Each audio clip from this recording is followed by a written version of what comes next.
No, the bed is just too comfy. uh,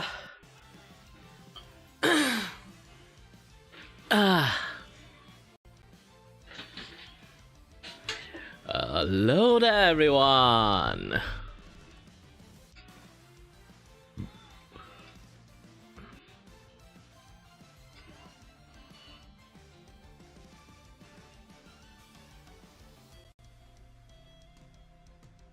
Man, I'm still tired.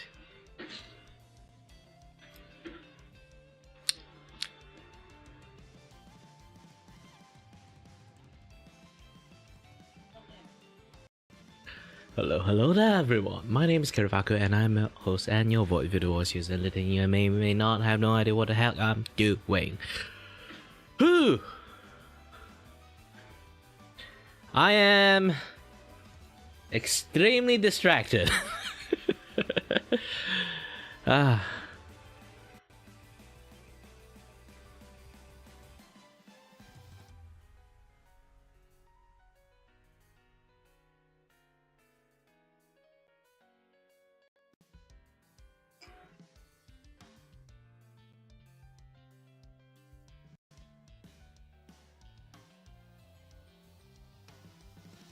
Not this one.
Let's watch bullshit and while I'm working together. I've been like meant to watch this one for quite a while, so yeah.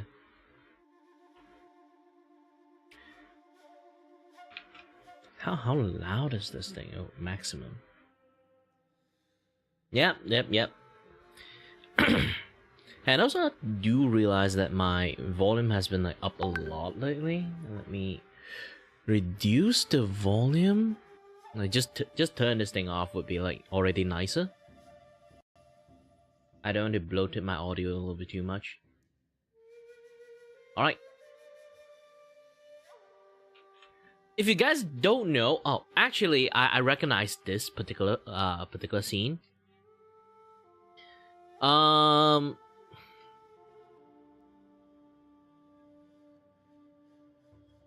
Yeah, like this is like about like the trial of this guy. I see this like a few years ago. I mean, like literally a few years ago. Holy shit! This is like this guy like murdered like his girlfriend. How he do it is by literally made like a record of his stream. Like I forgot, it's like a few years ago or like last year of his like Christmas stream. Okay, record it, and then he replay that stream as if he's streaming, and he went and do the deeds, and went to call it basically have an alibi and everything, and then got caught after a few months. Now finally the trial started. Game, but prosecutors say that was, this YouTuber told everyone he was live streaming a game, but prosecutors say that was all an alibi and he was lying, so they gave him life in prison. So it's safe to say we have quite the insane story today. So this guy thought he figured it out, I guess. I mean, he really thought he was smarter than everyone else, because on the night of December 18th, 2022, there's a full 6-hour YouTube live stream of him sitting at home playing Grand Theft Auto while drinking and joking around. 2020. At one point, he even tells viewers, like 3 fucking "I'm not years, leaving like- the house tonight." And somehow that was 4 supposed to fucking be years his ago. airtight alibi, except prosecutors say that the same night, during the exact same stream, he was miles away committing the attack that would later lead to his conviction. And now, after a full trial, a jury has looked into all of it and decided his alibi was a complete lie. So, Stephen McCullough, also known online as Vote Saxon 07, has been found guilty in Belfast Crown Court. And when the verdict was read, people cheered, some were crying, and it was one of those moments where you could actually feel how long all this has been building. Because this case was just so unbelievably strange, and it was all backed by such a reckless plan. But I guess to understand why this hit so hard, you have to understand what this was all about. So, Natalie McNally, she was 32 years old. She was about 15 weeks pregnant, and everything about her life to that point suggested that she was moving forward. This was the kind of situation where she was close to her family, her parents, her brothers. This was the kind of situation where a new baby is super exciting for everyone in the family. Like, there was a future being built here. And Steven was supposed to be a part of that picture, but the two had met just months earlier, and things moved quickly. And when she told him that she was pregnant, the messages shown in court made it seem like he was on board. As he was calling the baby Little Squish. So I guess on the surface, it looked somewhat normal, but then comes December 18th, which was a Sunday night about a week before Christmas. Natalie's at home, Man, and he must earlier be that fucking day, hate she'd even kids. liked to post promoting Steven's stream, which was about a 6-hour session that started at 6 p.m. Just a normal live stream, except it wasn't. Because between 8:50 and 9:30 p.m., something happened inside that house that would later be described in court as a planned, calculated, and premeditated attack. And while all of this is happening, his YouTube channel was still live. He posted pretty often, stuff like gaming and Doctor Who content, of all things. And if you actually watch parts of that stream, it almost feels surreal. So he's sitting there in a Santa hat, talking to viewers, pouring himself drinks, playing GTA like nothing in the world is happening. And then there's the part that just hits a little bit different.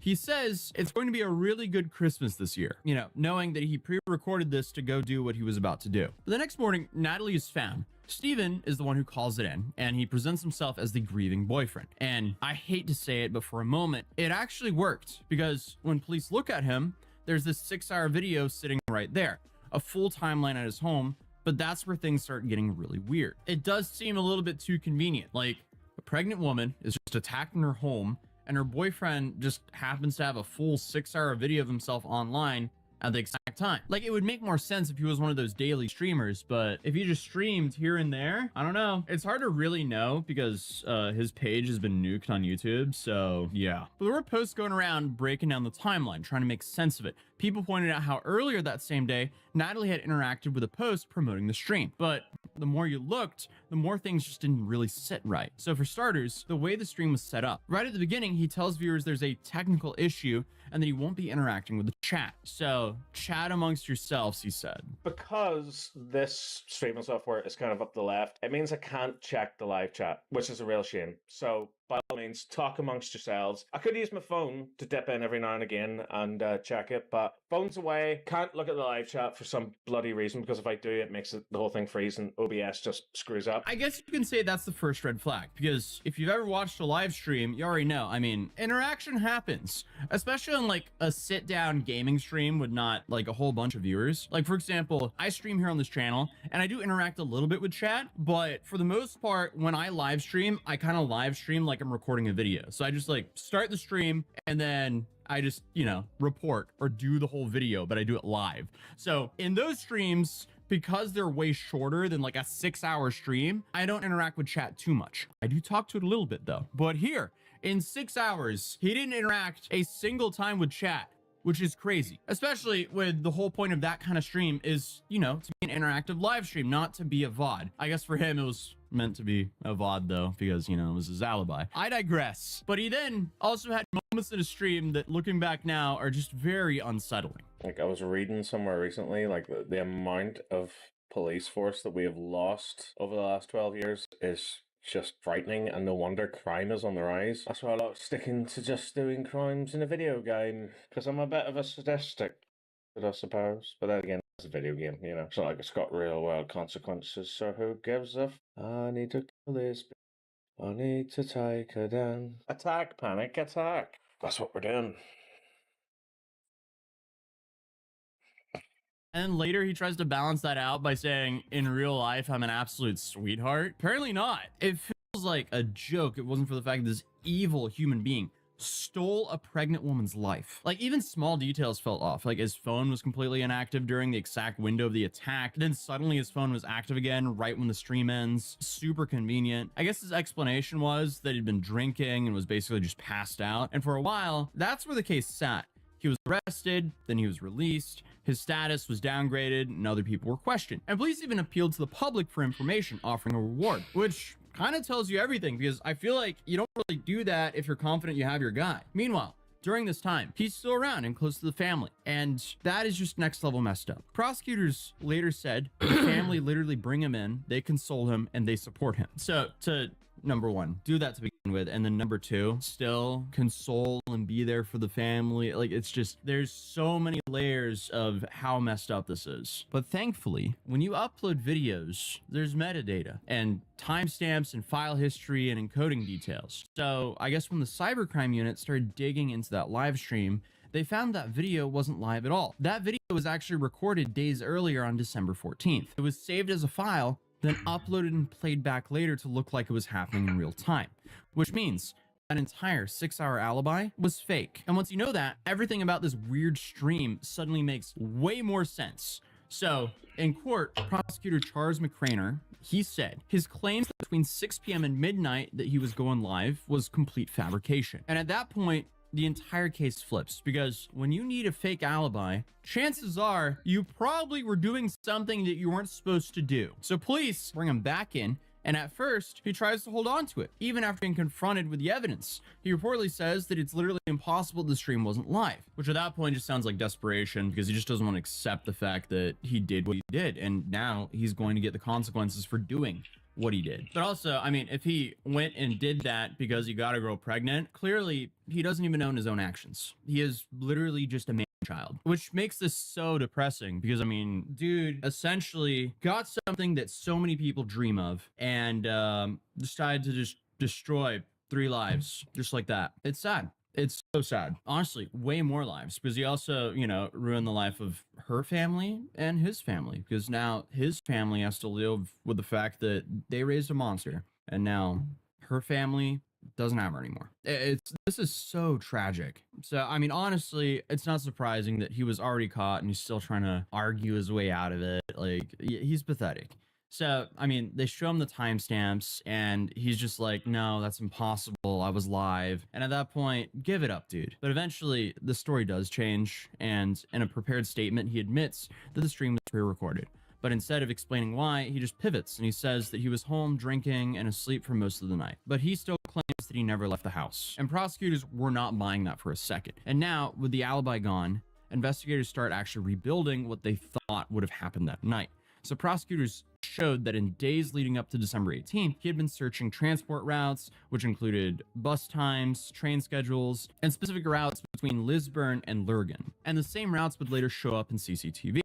So on the night itself, they say that he leaves the home while that pre-recorded stream is playing in a freaking disguise. Are you joking? Bro left his house with one of those, like, the glasses with a mustache on. Regardless, he had his face covered, hood up, carrying a bag, and he was wearing gloves. And at one point, the person removes a black glove, and underneath it, a yellow glove. I'm kind of surprised that he thought he could outsmart everyone and do this, but the footage continues, and the same figure is seen arriving in Lurgan, walking through the town, and heading to the direction of Natalie's home. And at one point, prosecutors say he even changes his appearance again, switching clothing near her neighborhood. And as angry as this makes me, it's kind of nice to know that he just wanted to get away with it so badly and he failed this miserably. Like, he tried to be some, like, giga brain dude and figure out how to get away with all this, but no, he's just a complete moron. It's like, wow, congratulations, dude.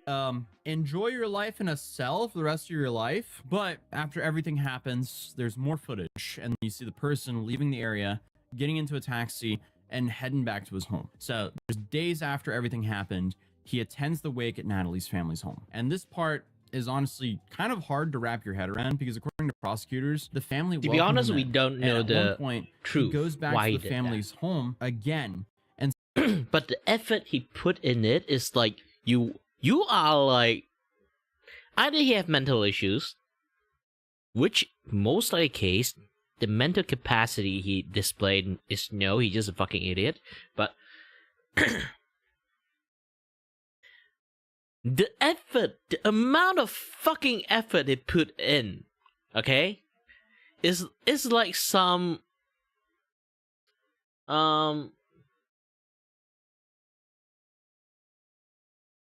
it's weird. Just the entire thing, the case itself, is so weird. It's like you literally have to go out of your way to do all this. And you can't really think that any good reason about this, okay? It's like in every single part of the point of his life is good. And he suddenly have to do some like super like what he think is like maybe it's like cool spy ass shit. Like what do you want to do? Like get into jail and then like start to write a documentary afterward or something? Like this is like really it went through so many thought process to do it, okay? That's the main thing. It's like no matter what kind of fucked up stuff you plan to do, okay? Or any stuff that you plan to do, may it be right, may it be wrong, throughout the process, halfway through there, you would think about it, okay? So he definitely went through that part. So like, what is he thinking about while planning so meticulously? That is beyond me. Because try to think like you want to confess to the crush of your life, okay? And then you have this grand plan doing all this cringe stuff, like all this thing, like, but in the middle of the planning, you get like fidgety, you get like this, you get like that, like a lots of things going through your fucking brain, and then like you might in the halfway you might give up the plan or like continue the plan or anything like that, or just like fucked it. But even you go fucked it, like especially when you just say like fucked it, just do it, you would do a very, very sloppy job of it. You're not going to do a very good job of it. But this guy really, literally just did some James Bond shit. Like, this thing is not something you think, like, off the go, like, you know, just wing it kind of thing. He literally have this thing more or less like the shortest a week of thought. Longest a fucking year. Like, what they should do? Took a nacho while you want to eat that? They should took the last slice of pizza and then you have a grudge on her? Like, holy fuck.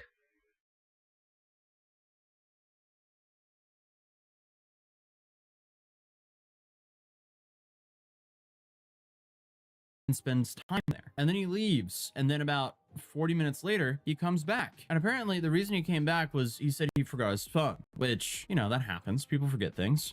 But the problem is he'd been recording on that phone the entire time. Investigators later believe that he left it there on purpose to capture what the family was saying after he left. And I guess he did this because he was trying to find out if they suspected him of, you know, doing it. You know what a life hack is to, you know, not have to worry about those things? Just don't do that. If you don't end someone's life, you don't have to worry about if people think you ended someone's life or not. It's pretty simple. But at the end of everything, the jury goes out to deliberate, and it doesn't take long, only about 2 hours. And the verdict comes back as guilty, and the room erupts. People were celebrating so much, the judge had to step in for the proceedings to actually go on. McCallow shows no reaction, and the defense suggested during the trial that someone else had done it. And I guess he just maintained that he didn't do it, regardless if there's so much information that makes it seem like he did so. But at the end of the day, I mean, the jury didn't buy it, and he's now been handed a life sentence with a minimum term to be set later. So yeah, this is just an awful alibi planned out by a complete moron. And now his reward for all this is spending the rest of his life in prison. So, well played. Complete skill issue, dude. Maybe you shouldn't go end people's life. Sorry for the sad story. It was just such an insane thing. I felt like I wanted to cover it. Regardless, thank you guys for the support. I'll see you guys in the next video. Peace.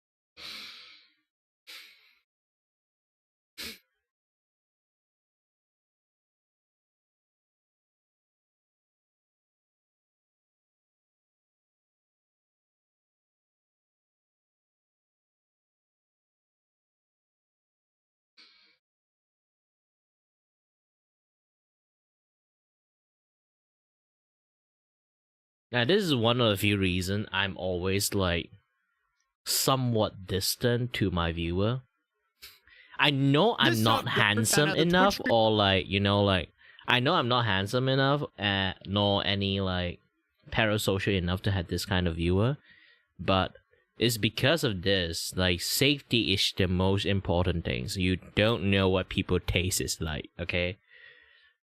So I always kept like a fair good distance away from almost anyone online. I still treat you guys as a friend, obviously, but when you guys like starting to like, you know, share sensitive stuff, this and that, other stuff, like off my lifetime, lifetime, you know, not lifetime, I would not entertain it.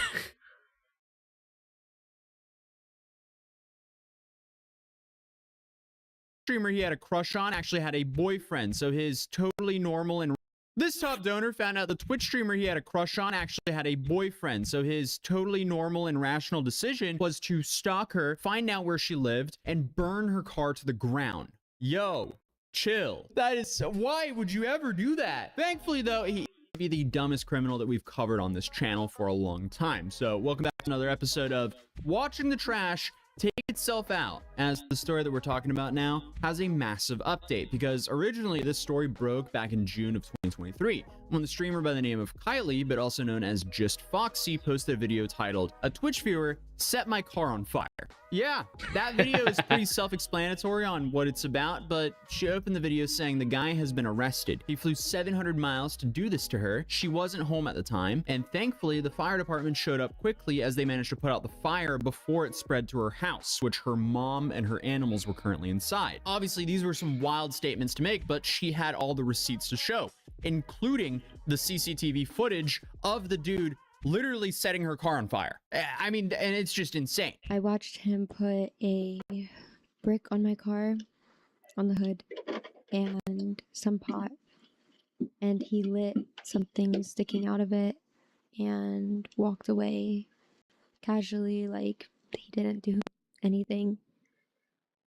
The next clip after that was the front end of my car engulfed in flames. That is so bizarre, and good for them for actually having security cameras like that. But since all this happened, we now know the guy who did this is named Farhan Jami, and he had a crush on this lady and spent a lot of money donating to her. But when he found out she had a boyfriend, he decided to do all this. And to make things worse for him, just the other day it was exposed to the world of how dumb of a criminal he actually was here, as thanks to the YouTube channel Midwest Safety, we now have the body cam footage of everything, including the surveillance footage of him lighting the car on fire. Because previously we only had a snippet of it where she also kind of cut out his face, so you couldn't really see things as clearly as you can now. The suspect, wearing a loose-fitting pair of lighter-colored sweatpants, latex gloves, a darker colored That's a nice car as well. and a mask, sets a box-shaped object on the vehicle. He then sets another object on top of it with a fuse-like wire sticking out of it. The suspect lights it with a lighter. That's a very bizarre way of setting a car on fire as well. Front end of the vehicle being engulfed in flames. Came over, set a square box on top of her car. He knows the signs,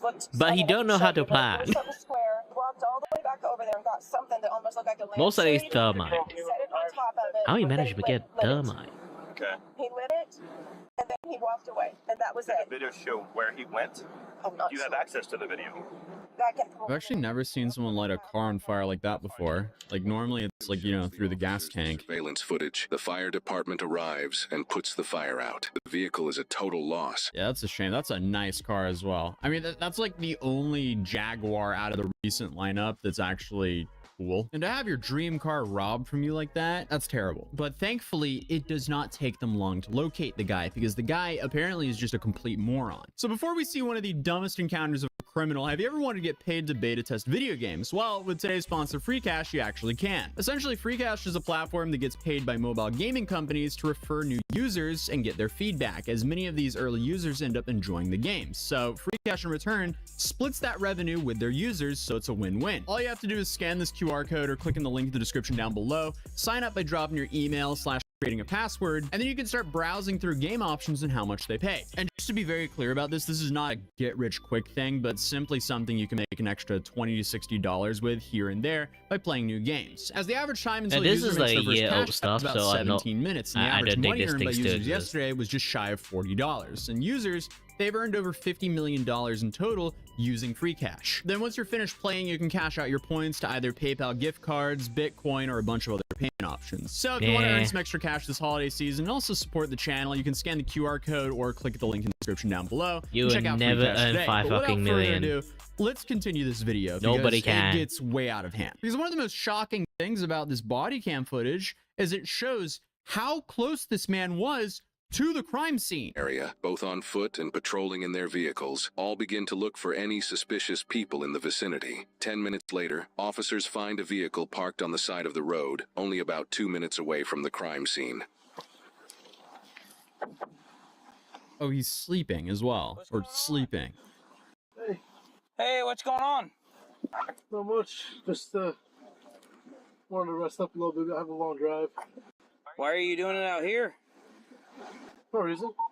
Dude, that's a Skyrim NPC response. Greetings, traveler. What are you doing out here? I don't know, just resting up for a long travel. Like, what, buddy? Why would he not try to get further away from the scene? I mean, thankfully, it was good that he did this because it was easy to catch him. But it's safe to say this is extremely suspicious, and every answer he gives the officer just makes things infinitely worse for himself. Yeah, I'm just putting my seat up. Well, keep your hands up. We're on the first cul-de-sac off of... Stop reaching at your seat, okay? Unlock the door. Where do you live? I'm from New York. You're from New York? We're in Ohio, by the way. What are you doing out? What are you doing out here? Just came to visit a friend, really. Where's the friend live? Down in Cincinnati, but he's working, like, doing some construction over here.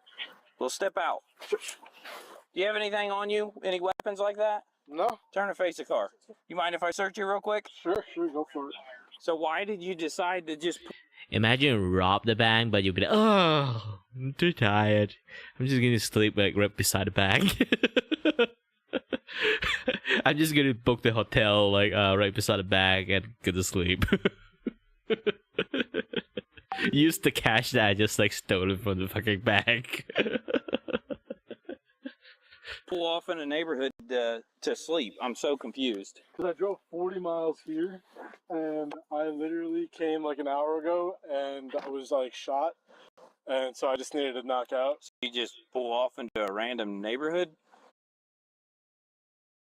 I drove 40 miles, dude, and I had to sleep. What? You've driven 40 miles and you needed to sleep, so you've been here for an hour in a random residential neighborhood. Something's not adding up. Yeah, I mean, it was right off of the street, whatever it is. I really didn't know where to go, because there's nowhere Yeah, dude. There's no parking lots around here or anything. There was Sadly, most of this thing I see is in America. IQ is dropping, sadly. IQ is dropping rapidly. Where's your ID? It's in my phone. You're from New York? Is this years ago? I remember this Come over one here like with me. We're gonna stand by my car. I saw Okay. this like way everything even okay? earlier. Just take a look. Yeah, you said your phone's in the car? Yeah, do you Your want ID on the back of it? Is that where you keep? Yeah, it's in the case. I can Okay. open it. Do you care if I look at it? Thank you. All right. Come over here with me. Just what you're saying to me is very confusing. Yeah, I mean, this is a nice neighborhood, it looks like, as well. Like, you don't have people sleeping in their cars outside your house, especially kind of like just in a random residential neighborhood. I know for a fact there would be a lot of texts in my neighborhood group chat if one of us randomly saw some person sleeping in their car outside in our neighborhood. Makes no sense to me. I know. I'm sorry. It's just. I know it doesn't make sense. I'm sorry. Why would you, I just don't understand why you would pick this neighborhood to come in the back of to sleep in front of these people's house. Honestly, I just made the first right out of there because I needed just like a spot where I wasn't in the main road. And I'm sorry if like they called the cops or something because they probably thought I was, I don't know, doing something weird here. But I swear, like I'm not doing anything crazy out of left field or anything like that. You mind if we search the car? No, please go for it. The reason why I ask is because there was somebody who set a car on fire. Who set a car on fire? Yes. Like, what do you mean? How do you set a car on fire? You set a car on fire. They set the car on fire. Oh.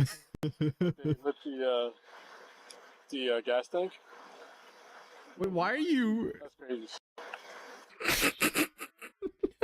He's like, wow, that's crazy. I wouldn't know. Who would ever set something on fire? Really? How would they do that with a gas tank? Dude's acting like a middle schooler getting caught by a teacher for doing something he shouldn't be doing. Hey, we saw you kick a soccer ball over the fence into the road. No, that wouldn't be the first call out. The first would be like, hey, a car got hit by a soccer ball. Wait, what? That's crazy. How would that ever happen? Like, did someone like kick a soccer ball across the fence and hit the car? It was like the same thing. And then you're back here. No, Yeah, you just spawn, dog. That's why I'm contacting you. You see how it's weird? Yeah. But no, I mean, Crazy coincidence. sorry. How long have you been back here? What time is it?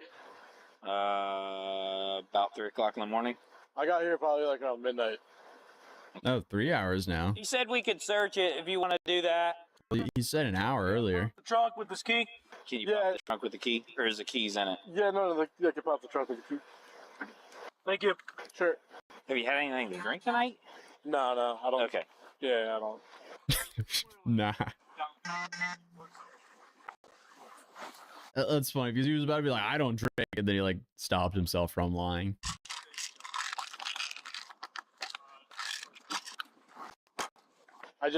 I came because I landed at CVG and I drove. It's like 40 miles, and I was already shot from the freaking flight. So where does your friend live?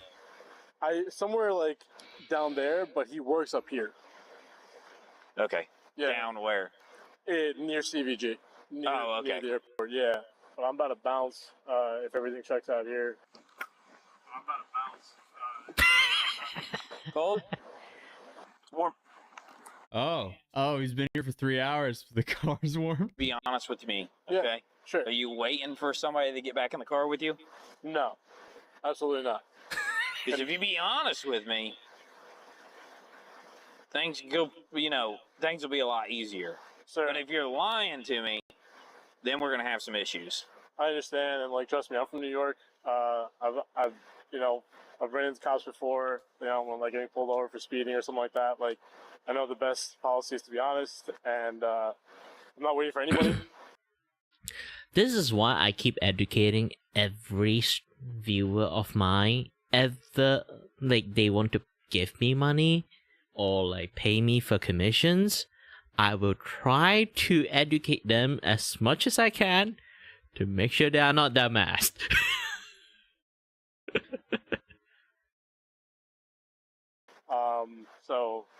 And I didn't set anybody's car on fire or anything like that. Promise you. This guy literally see, ooh, beautiful ladies, donate all his fortunes to that girl. In many cases, and then after he learned that she have a boyfriend and then got fucking pissed. Here's the thing. Shouldn't you already guesses that?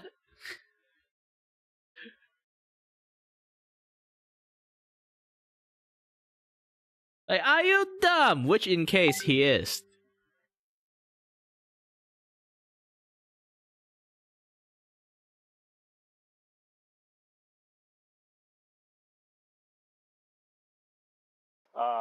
Not like on any drugs or anything.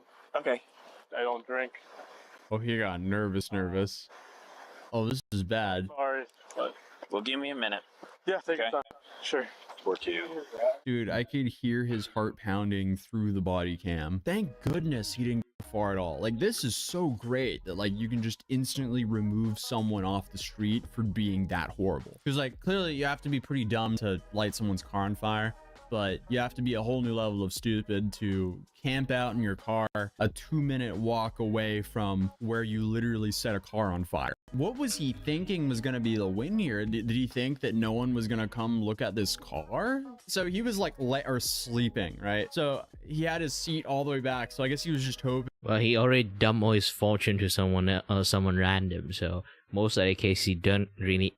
it's not too much of an insult. This is why I always tell people that, yeah, if you want to donate, it's fine. Remember to not toss in your fucking wallet into it.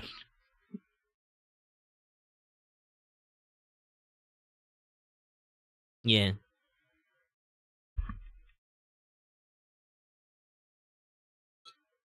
Most of the case, that guy's a dumbass. Which, now, you can see, randomly just tosses his entire fortune to a girl that he like.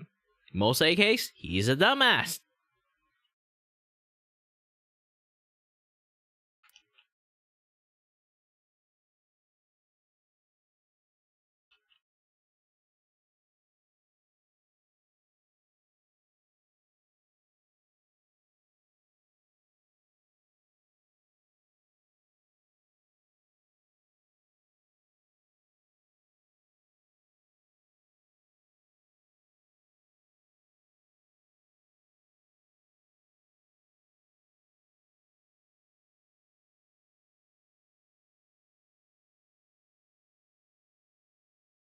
That cops would just like look around and not look into his car for some reason. I don't know. This is just it's bad, but it gets so much worse. Have you had a good look at who it was? I got this mail over here, but I'm not finding anything that would relate him to it.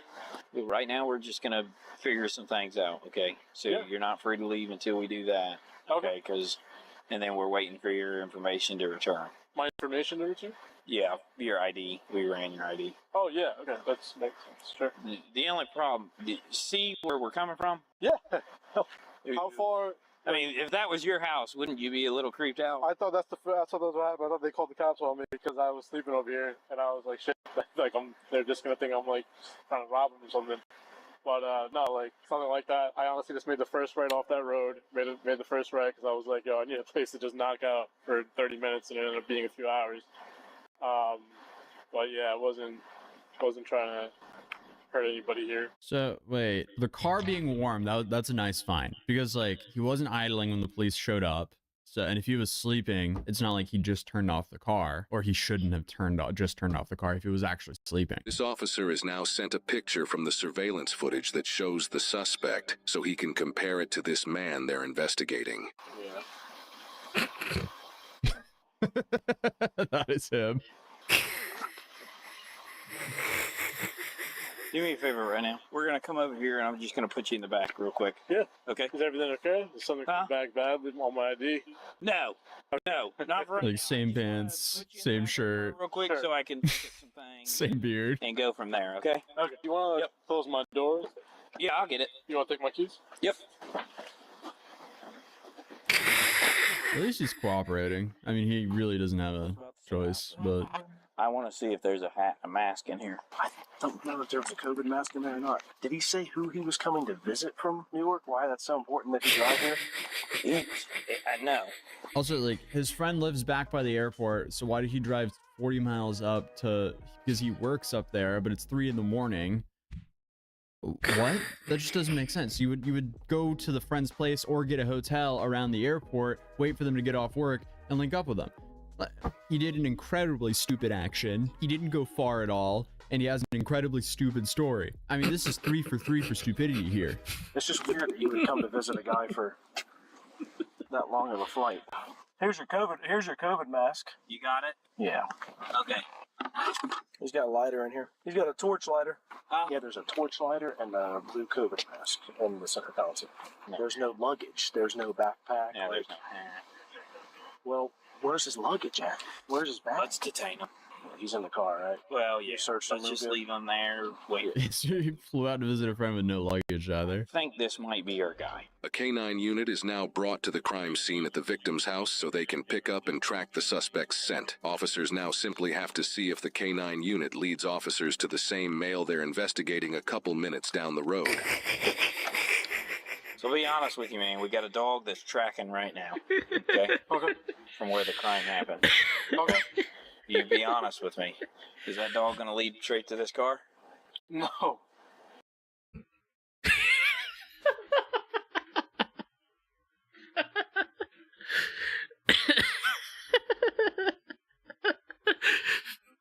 You know what?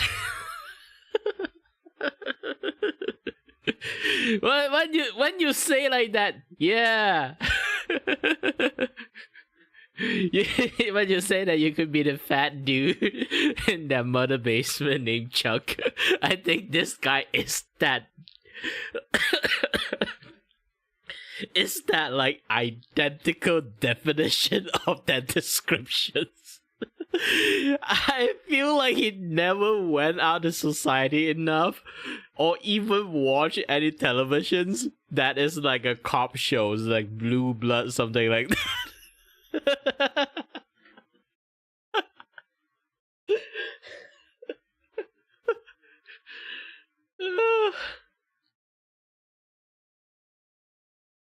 Like, dude, what do he spend for his entire fucking life, dude?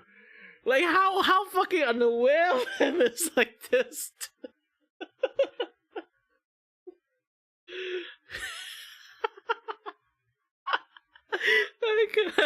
I'm literally crying. Laughing how fucking stupid he is.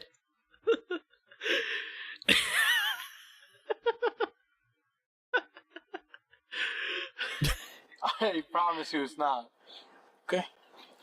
All right.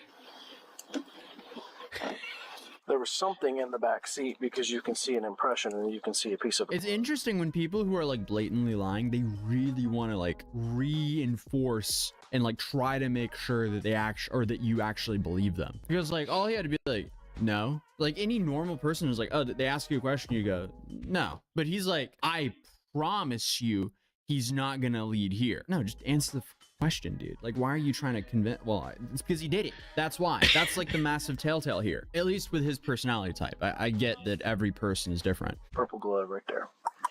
Yep. And then there's an Which impression. there was a. Nope, there they got the gloves as well. It was like a box here. Yeah, that's a box. That's the shape of a box. And he's wearing the And they got the imprint. same outfit. I venture to say that he definitely needs to be talked to. Yes, he does. So I'm going to stop questioning now and let detectives. Yeah. Just give us 1 second, all right, man? Take your time. Okay. Okay, bet. 4 hours later. Yeah, so the dog just leads straight to him. Dave, was he in that car? Yeah. The K9 tracked the scent to the car the male was found sleeping in, prompting newly arriving officers to discuss their new #1 suspect. So he's in the back of my car. Okay. He's not handcuffed. Can you fucking run?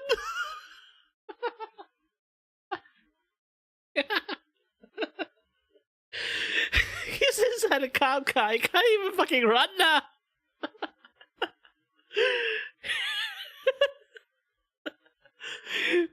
It would be even better. He's just a fucking admitted at this point.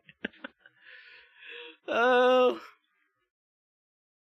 why would you even do that?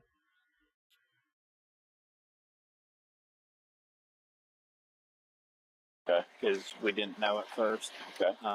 He said that he's visiting a friend, and he pulled off the side of the road because he was too tired to drive. This car here? Yes, he said Okay. he's been here since 12 o'clock. Okay. And said that he hasn't moved. So if you want, I don't have a hat. That's the only thing I don't have. But if you want to look at him and everything, it looks like You identified him. It does. Yes. Go Beard. look at him. He's got a Hat, beard. shirt. He's got the same clothing. He's got the reflective shoes. Everything. Hey, how you doing? Good. Hey, just need to talk to you for a minute, okay? Sure. Okay, I'm gonna read your rights real quick. You have the right to remain silent. Do you understand your rights? Yes. Okay. One, he's clearly not crazy. Second, he clearly is not, like, autistic. He clearly is not ADHD at this point. Like, how are you so fucking stupid? Like, sometimes I feel bad calling people stupid, but this one, he earned the fucking title. Were you involved in a situation down the street where you lit something that caught on fire? No. I'm gonna point blank ask you. No. No? No. Okay. I understand that you're over here visiting friends, but you parked over here for a reason. Oh, dude, caught in 4K. It's not me. That's not you? No. Sure looks like you and everything you're wearing. It's not me. That's Then not you you, bought huh? a fucking change of Look clothes. a little closely. Your heart's starting to race a little bit more. Is it? Because it's not me. I feel like you're trying to tell me it's me, but it's not. It's not you, huh? It's really not. That's not you? No. No. Okay. Well, it's kind of funny how that appears to be you. Reflective shoes, pants, Are they? the shirt. Bro. It's not me. And I don't know what to tell you. That's just not me. Okay. Well, right now you're going to be detained until further notice. Okay? Until we find out what's going on here. Okay. All right? Sure. Okay.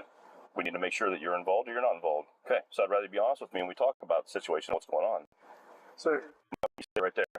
Be honest with me and tell me what's going on, because if I find out you're lying, we're going to figure out some more things going on here. And if I find evidence that points you that it's just you, It's not me. we're done. Okay. Sir, it's not me. I promise you, it's not me.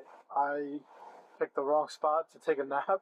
I don't know anything about that. It wasn't me. I'm sorry. Okay. Well, there'll be other evidence we'll have to determine here in just a few minutes. But right now, like I said, you're being detained, so I'm going to put handcuffs on you. Damn. Get cooked. But again, I mean, just to add to his stupidity here, guess where he stashed, I guess, the hat and more things that directly implicate him into this crime. While searching the area around the suspect's car, officers found multiple plastic bags with a hat, multiple sets of latex gloves, and another mask within them, not even 10 feet away from the vehicle, underneath a pine tree. Got his gloves and everything. Yep. Can you explain why no more than 10 feet from your car is a hat that matches the exact picture from the suspect in the video? He's not just stupid, he's also fucking 10 feet lazy. from your car, man, really? Are your fingerprints going to be on that bag? Maybe. I don't. Dude couldn't ditch his stuff more than 10 feet away from his car. It's just perfect that the person who's doing the horrific stuff of lighting people's cars on fire is also such a moron that he ends up getting caught instantly. Is your DNA going to be in that hat? It shouldn't. Okay, so It shouldn't. no way your DNA can be in that hat. So when we test it, we're not going to find your DNA in there. I mean, you shouldn't. No. Okay. Dude, it's a yes or no question. I guess I'm a little confused. This is a pretty random, off the beaten Just path know, I area. did see people walking around. Okay, this is a very random area to be. Yes. Now look, when I was asleep, somebody might have come thrown a bag there. I don't know. We'll be back with you in a bit, okay? I got pretty much everything over here. This is, you got gloves and a mask. In the other bag, you have gloves, a receipt, a mask. Right. The receipt of whatever you used to light the car on fire as well. Bravo, dude. This is Einstein levels of genius over here. Something else, and a hat. So this is everything he was wearing. It's gonna be him, bro. Okay, so the hat, gloves, receipts are all in that bag. Well, dude, we have a slam dunk case here. Get the receipts yet, but there's receipts. Be honest. So obviously they're going to be checking video from the stores with those receipts, or use that. This is the last time I'm going to say it. If you have any involvement in this, now's the time because things are kind of spiraling out of control if you're involved in this. I'm not the one that gets my hands dirty. You should say that. I didn't do it. Are you suggesting that somebody else did it for you? I'm not suggesting anything. I'm just saying I didn't do it. Okay. You know, if I didn't do jack shit, I just sleep in the car and instantly the cops is like, jack me up, I would be fucking furious. I would be more and more like, I can stay calm at the very beginning, but as time passed, like each time like they keep stacking shit up on me, which I didn't do it, I would be more and more fucking furious. Alright. We're gonna have one of these gentlemen take you back to PD. We're gonna have to get a search warrant for DNA. Get a search warrant for your phone. Based on what I've got out here right now, I have more than enough to charge you with this crime. Again, that's an F1 ag arson. Please don't do this to me. I didn't do this. I'm not the guy. I'm not saying you are or you're not. But okay. You're putting me through this. It's gonna hurt my family. Dude, why'd you do that to yourself and your family? Yeah, but right now, I'm just being honest with you. It doesn't look good. Well, yeah, one of these gentlemen will take you back to the PD and we'll get it figured out.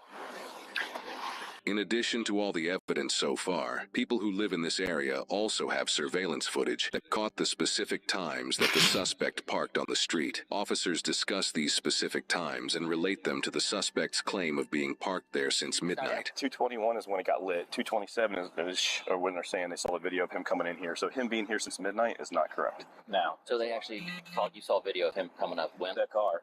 The car came when? Right after the call came out. Right. Yeah. So you said you came out here around 12, around midnight? They got video of you pulling in here around 2:25. You've been lying to us from the start. So we're taking you back to the PD. We'll go from there. But What is the hearing? I don't know yet. That'll be up to the courts. Go ahead, step out. I'll try to roll back to that fucking face again. So we're taking you back to the PD. We'll go from there. But When is the hearing? I don't know yet. That'll be up to the courts. Go ahead, step out. And But 2:25.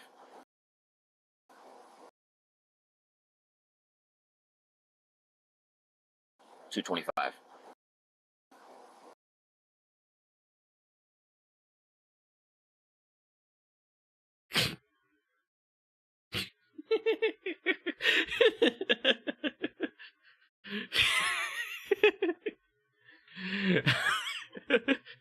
Tell me this is not an oh fuck face.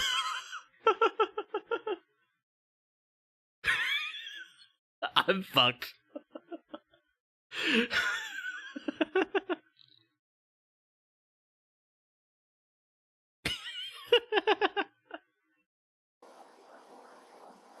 You've been lying to us from the start, man.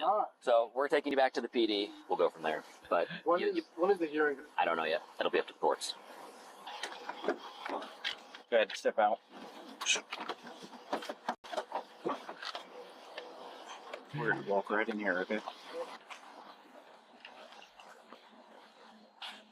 Stay right out here. I know you probably can't, but can I get these off? Huh? Can I get these off? We will when we get down there. Okay.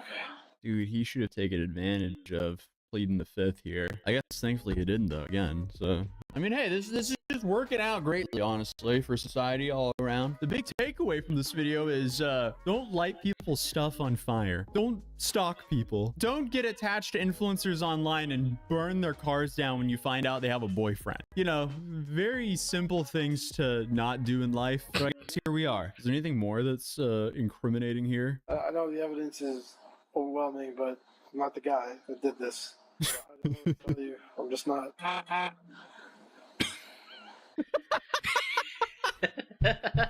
That face. I didn't do it. I'm just not the guy who gets my hands dirty, you know? It's just not me. Well, I'll tell you this. If you know something about the crime, then you might want to tell the detective. At this point, I think I just need a lawyer, honestly, because I'm not the guy that did this, and you know, you told me I'm being charged with it, like I did do it, so. Dude, you should have called for a lawyer ages ago. One suspect was charged with aggravated arson, breaking and entering, and possession of criminal tools. His vehicle was towed and impounded as evidence. He is innocent unless proven guilty in a court of law. Wow. Well, GG. So after searching up his case on justice.gov, he ended up pleading guilty to possessing an unregistered incendiary device.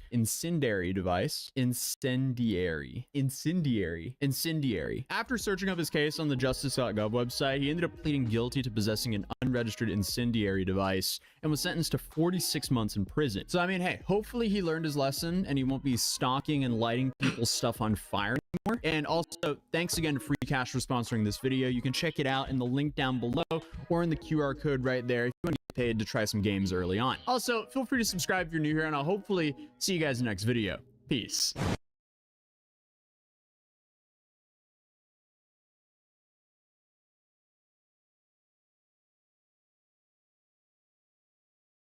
How did he survive that long? That's the problem. To even get the money, I feel like the money he donated is not even his.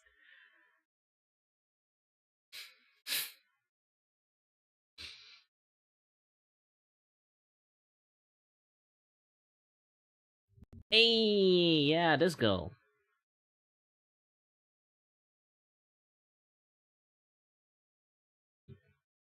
Yeah, I am subscribed to her. Like, I don't know why. There's lots of time I can't even see her stuff.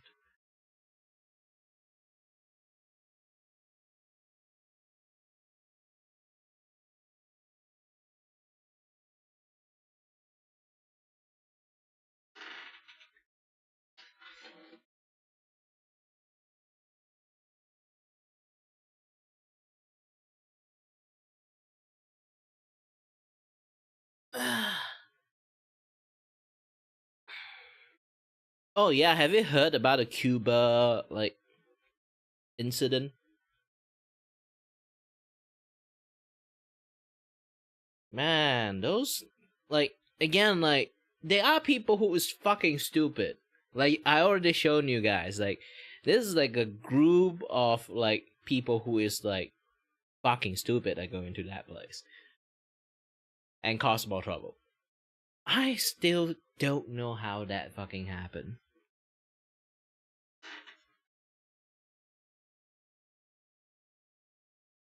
Hey, hide that mute.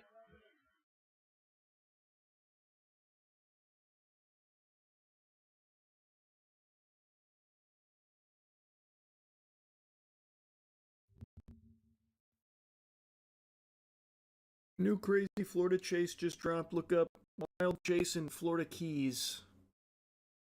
Let's see. I bet this one goes crazy. 2 weeks ago from Scooper. A big police response. Is there audio? Oh, this right one I now? just seen it in the shorts. Because if it's only in the left channel, I won't hear it. My left earbud doesn't work. This one? Oh, multiple angles. The Range Rover coming up on me right now. Oh man, they insta-pit maneuvered this guy. Whoa! Jesus Christ! Now how's anyone gonna use this road without that sign? Now you gotta shut the whole bitch down.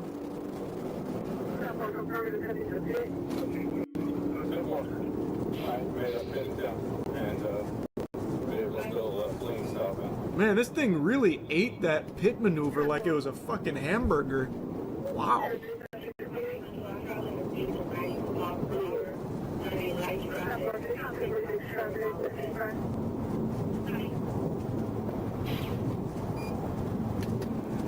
He's got the turn signals going, that's nice. He's not forgetting his road etiquette. He said, I don't respect the speed limit, but I will respect my turn signals. Oh, oh, oh! Hit a banana peel.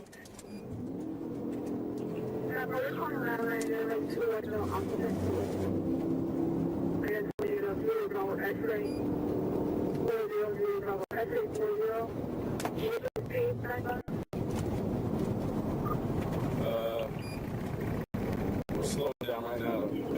Hospital vehicles, 80 plus weight, 70, 90. Oh, he's lurking. He's hunting for another pit maneuver. I can smell it. Oh, he wants it. Oh, he wants it.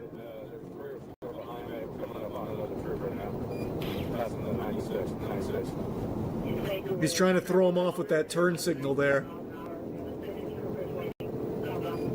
It's a ruse. Yep, he's going for it again. Nope, nope, he's pulling off.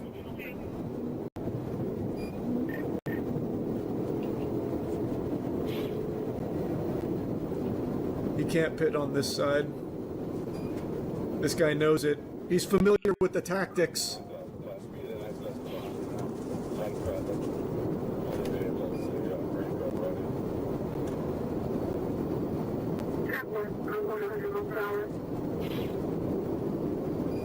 Most likely you say that because you don't want to go to work. And that Range Rover's got some real get up and go to it. That thing can really scoot.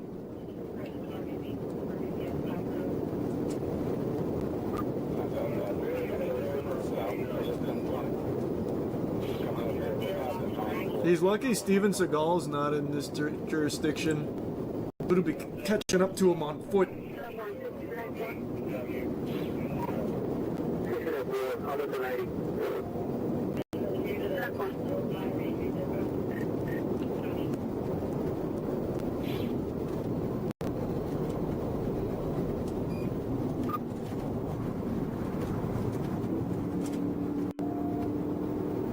I think he's losing his opportunity for a pit maneuver. It's getting pretty crowded now.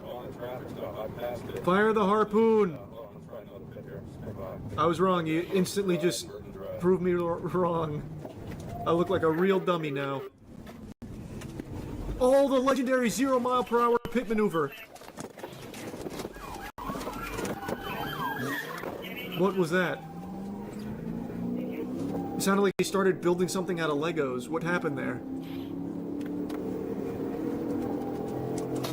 What the fuck happened?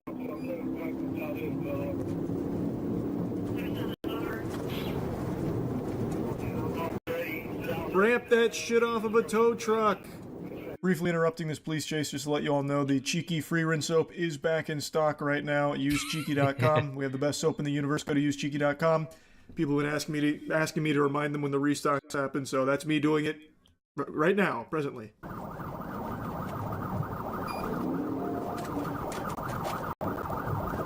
Oh! He really greased it. Hi there, got here.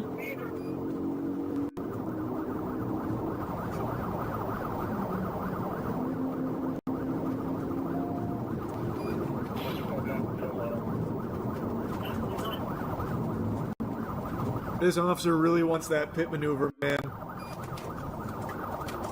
Is he gonna do it? Oh! No. I thought he was gonna go for that that real low speed pit again. Oh, they spiked him! Ooh. Damn it, it's not enough to stop the Range Rover. God, what are those tires it's a made very out of? good Tungsten? Dude's got the adamantium rims.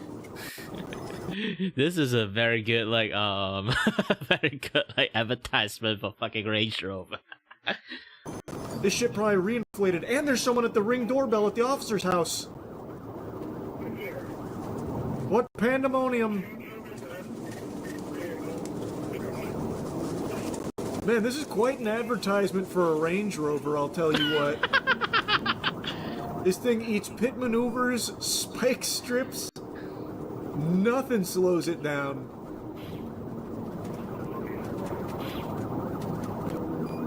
There's no way the officer's gonna pit on this side, right? That'd be ridiculously reckless. No, there's no way. Is this wait, is this guy insane? It's in him barreling towards oncoming traffic. He'd take out an innocent bystander. Oh, they're splitting it. Did he? Oh, he pumped the brakes. Yep. I think he's losing speed. Yep. Looks like he got a little bump there.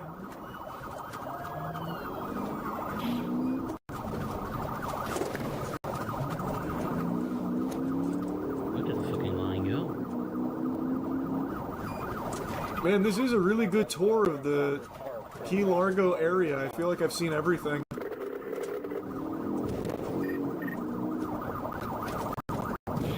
Oh god, the landmines. Damn, speed bumps. Ah, shit. Oh, good heavens. Oh, boy, howdy. The country club was not expecting this level of action.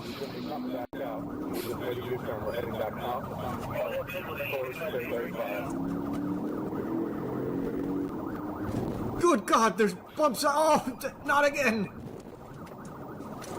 The shocks can't take much more. Holy shit.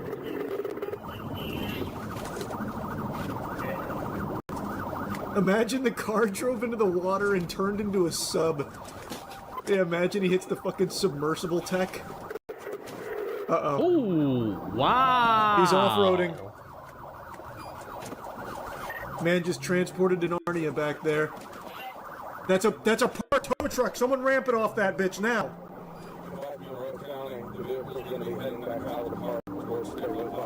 Wow.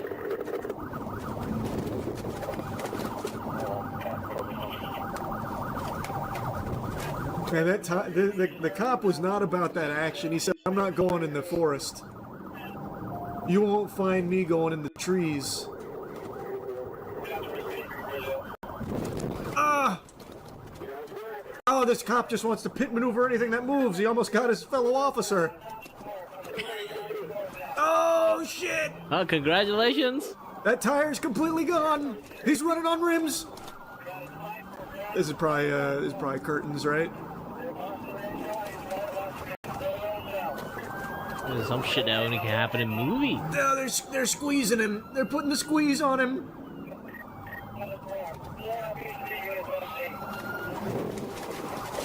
Yep. Kablam. Oh, wait a minute. Oh! He's engaging the afterburners. He's turbo boosting.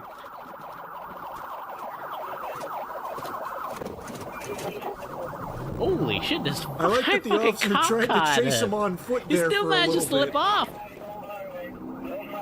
Man thought he was Superman for a second. Holy shit. Oh, God. If I was that guy in that vehicle, I would be beyond pissed right now that the officer just wrecked my shit for no reason. Oh no. No, oh, not no. the boat! Not the boat, too! No! See if you can get MC Soda set up. Is this an instant replay or is this still going somehow? This has to be an instant replay, right? Just a different angle? Yeah, different kind of Yeah, it is. Yeah, we're just seeing it from the other officer's perspective, different POV.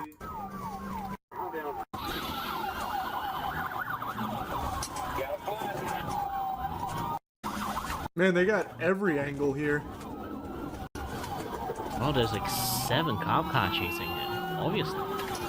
That truck is desperately trying to get out of the way. He's like,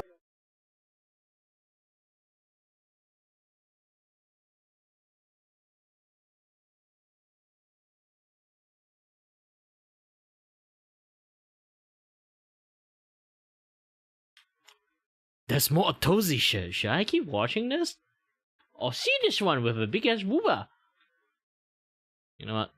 This TikTok doctor was just put on blast for stealing $1.5 million from his kids, and this led him to delete a bunch of videos and seemingly vanish, almost like he had something to hide. So, meet Dr. Papa. He's blown up on TikTok and Instagram in the recent years in the health space. His popular content is essentially, don't consume this product because of this bad thing inside it. And honestly, that's a never-ending gold mine because there's criticism to make about a lot of the popular food products when it comes to how healthy they actually are for you. But because of his wording, he found himself in a potential legal situation with Logan Paul and his drink Prime. And this whole situation stems from this video. Parents, listen, this is scary. Are your kids drinking this? Class action lawsuit.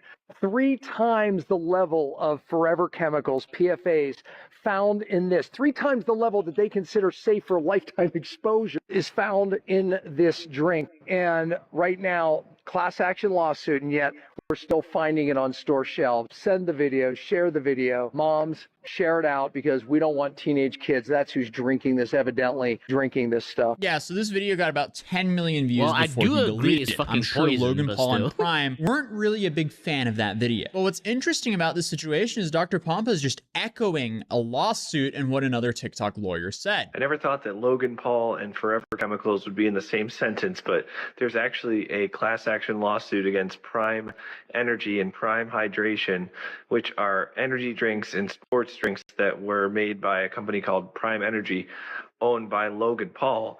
And one of the allegations is that Prime Hydration has PFAS and PFOs, forever chemicals, in them.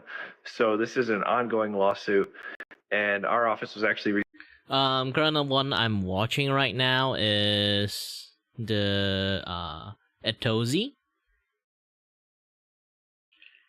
You want, if you like literally have like free times to do work while like, you know, listening to YouTube, just watch Etozi. You'll realize that how dumb the fucking world is. Most people is.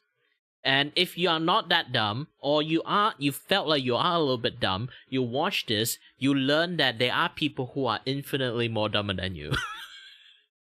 So you feel better. And also, you might gain more intelligence by watching it, because you can learn from other people's mistake. Those idiots in the from the people that I've watched so far. Here's the thing, Good King is still here, right? How far do you think that you have like increased intelligence from watching idiot that I watch daily?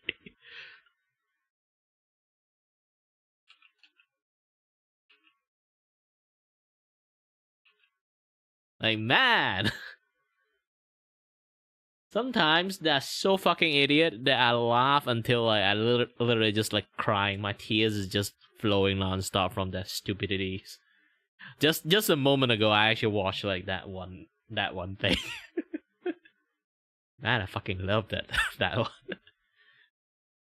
recently contacted by a young boy who has leukemia after drinking Prime Hydration, and PFOs and PFAs have been linked to specific types of cancers. That video is way more concerning for Logan Paul and Prime, as he vaguely links Prime with leukemia. He since deleted that video alongside of the part 2, which I couldn't find a re-upload of, but I did find a video reacting to it by Food Science Babe, who we actually sourced on this channel before during the Pink Sauce saga. And she also gives us a TLDR on the lawsuit. Not only is there a lawsuit against Logan Paul's company Prime for there being PFOs, which are forever chemicals, in the Prime hydration drink, but according to the testing done by one of the lawyers for the plaintiff, guess how much PFOs were in the product, in the drink? 3 times the amount that you should have in your lifetime in PFOs from drinking water. In one Prime hydration drink, they found 3 times the amount of PFOs that you should consume in drinking water in your life. All right, that's not what that level means. Oh, keep doing that. I try to talk as fast as possible. I have no idea how I can do spot for the If I want to talk like very fast, I can talk like a Malaysian one. If I talk like Malaysian, I can talk super duper fast. I don't know why lah. Every single time I talk like this, I feel very, very comfortable. And then suddenly I can talk really, really fast if I wanted to. Then generally, like, this particular accents I'm using is just not accents. It's more like lingo I'm using is just slow down my speech a lot. I'll get into that in a second, but first I just want to go through this lawsuit a little bit. So this lawsuit against Prime Hydration was filed in August of 2023, and it's against specifically their grape drink. So this is one in a string of similar lawsuits of beverages that are marketed as healthy and using natural ingredients, and these PFAS chemicals are being found in them. And so that's the main reason for the lawsuit, because these PFAS chemicals are considered to be synthetic and artificial when the marketing behind these products is supposed to be healthy and natural. She also explains the lawyer's misconceptions here. The lawsuit also alleges that the amount of PFAS found within the product from the plaintiff's testing is approximately 3 times the recommended lifetime health advisory for drinking water, which is 0.02 parts per trillion. So these EPA health advisories are non-regulatory and non-enforceable. 0.02 parts per trillion for PFAS is referring to a concentration in drinking water. This is not referring to a level that a human can have in a lifetime. It's referring to a concentration in drinking water that if a human were to drink water with that level over a lifetime would likely not result in negative health effects. So this does not mean that in one single grape prime beverage, there is 3 times the amount that a human can have in a lifetime. So right off the bat, that's just not a good look for the lawyer, but it's about to get a lot worse for him as Logan Paul made a response. First off, anyone can sue anyone at any time. That does not make the lawsuit true, and in this case, it is not. There's claims that PFOS or forever chemicals come from plastic. So in this case, they're not talking about the actual drink, the liquid Prime. They're talking about the bottle that Prime is manufactured in. This ain't a rinky-dink operation. We use the top bottle manufacturers in the United States, all of your favorite beverage brands, Coke, Pepsi. You know, funny thing is like now the bottle manufacturers, like he is like suing the shit out of them because like they don't want to make drinks from him anymore because it's so shit. And then like I forgot, is it like Messi or Ronaldo? Is like they are also making like sport drinks, and that bottle company decided to like use the same mold that create Prime drink and just modify a little bit and you know just use it to make drinks for them. But again, like I want to see like the doctor that stole that 1.4 million from kids. This seems like the very beginning is really irrelevant, and also Logan Paul is in there, so I don't want to see his fucking face. That motherfucker. Oh, this one. If do you guys know like the guy that is like was like not like arrested, like was called to a court by having an expired license, and he went in a internet call, a Zoom call, while driving.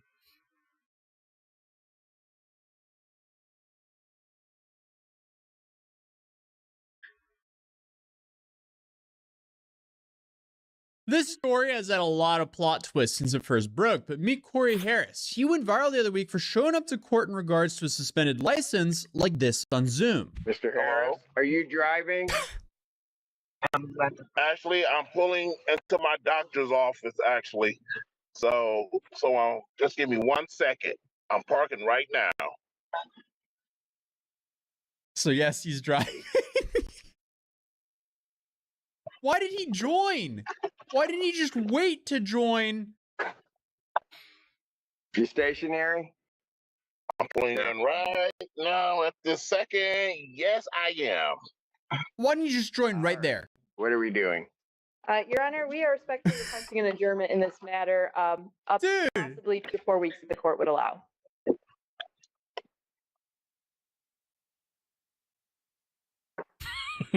Okay.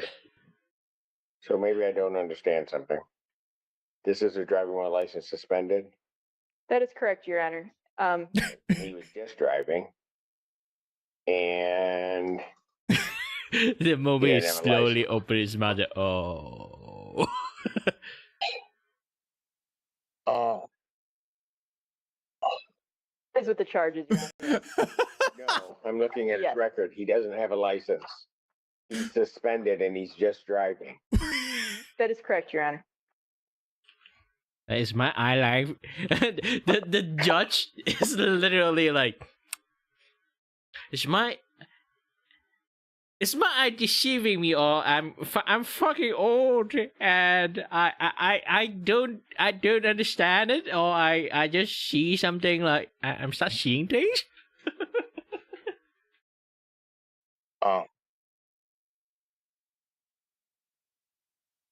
The silence is so loud here. What?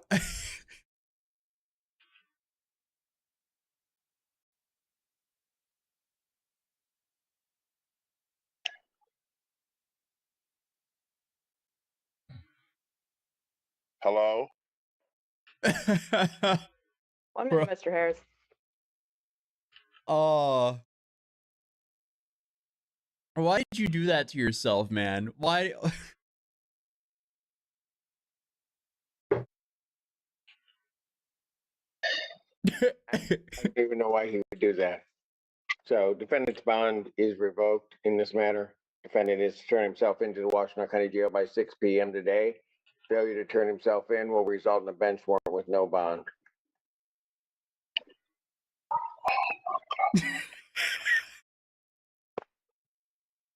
Thank you. Your Honor. Mr. Harris, I'll be giving you a call. Okay.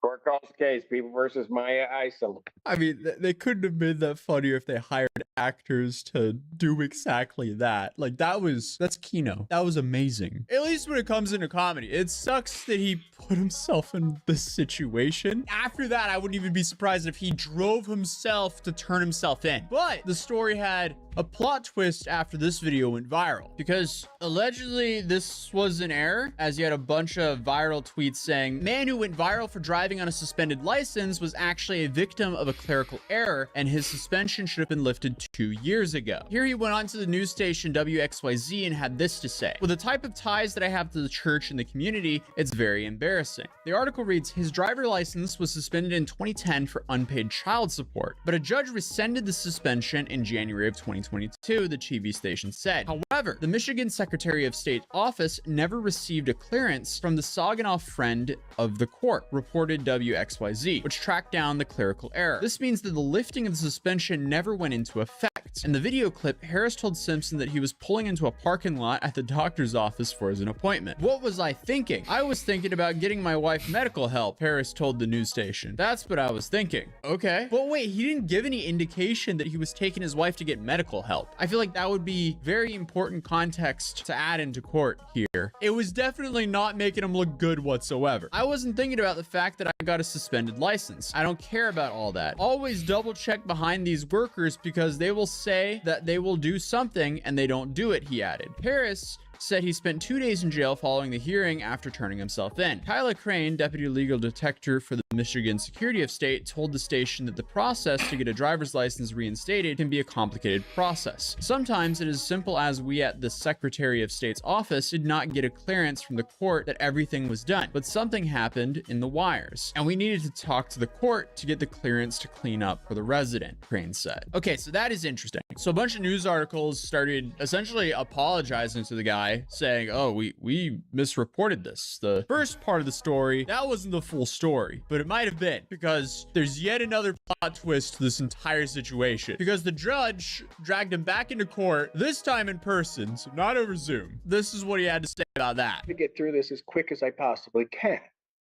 But I will tell you, first of all, with any reference to your client having had a license on that day, and some indication or misunderstanding as to whether or not he had a license.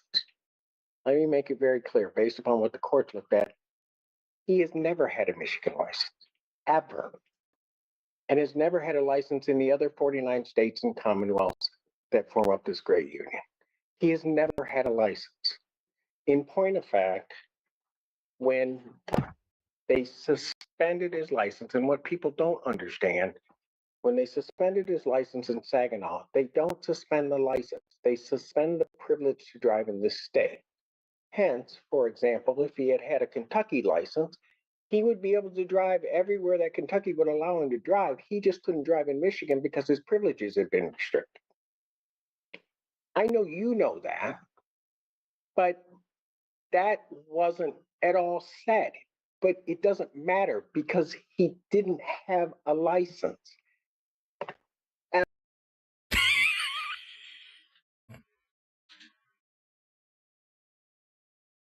Yeah, I came here to have like a suspensions like license dispute stuff. Like, okay, can I have a license? I don't have license. I mean your old license.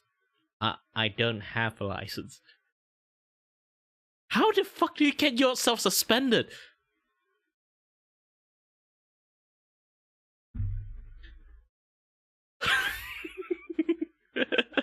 Never.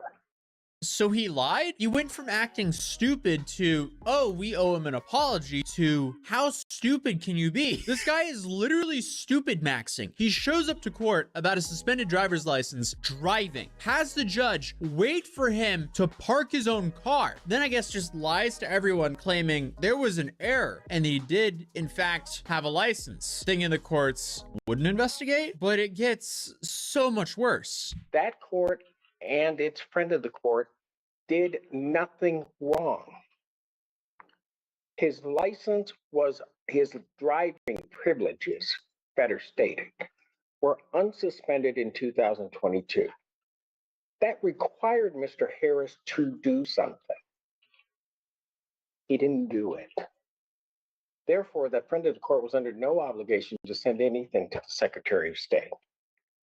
Oh, because he would actually have to go out and get his license. But when there's a question as to what I did, I'm going to look at everything to make sure that what I did was all in order. There's then an indication from that because that wasn't sent, there was a direct attack on Michigan's Department of Secretary of State's office, saying that the Secretary of State was somehow at fault. It's really not a good idea to lie and say the US government wronged you when you're actively in court against them. It's not like they wouldn't investigate. Like, this whole situation just doesn't make sense. I think this has to be the most laughably stupid thing I've covered in years. This is just pure comedic gold without even trying to be comedic gold. The other part of this is this stop was in October. Most of the cases that we've heard just in this last afternoon are driving while license suspended cases. That's part of my Wednesday afternoon. We go through great pains to try to get people their licenses back, which is really how it should happen. Between October and because I don't live under a rock, I actually watch things. You look very nice on TV. Thank you. You're welcome. There was something that was said that was very disturbing to me. And I'm just going to let you know because I believe in being fair with everybody. The question was asked along the lines between October of 2023 and the point in time of the May 15th hearing. Was there an attempt by Mr. Harris to correct his license? Here's the part that was disturbing for me, so that you know. Okay. Mr. Harris indicated that at some point he had been involved in some accident. Then being involved into the accident that he was basically bedridden or at least housebound, he could not get to the Secretary of State. Okay, that would make sense at least.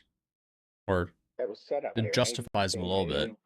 I'm going to presume, because my knowledge of counsel, defense counsel is, I know you don't misrepresent anything. Right. You never do. Right. That's not true. Okay. He purposely stated that he could not get to the Secretary of State, which, for the way we handle things in this court, would have placed him in a whole different category. We would have tried to find a way. Let's figure it out. And the reason I know that is because Mr. Harris, on December 28th of 2023, do you know where you were? December 23. 23rd. 2023. I know I was laid up from our accident. You were at the Secretary of State's office. And you were at the Secretary of State's office because you redid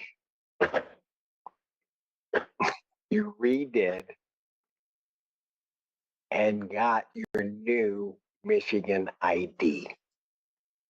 I have the date. That's the date you did it. December 28th, 2023. You did.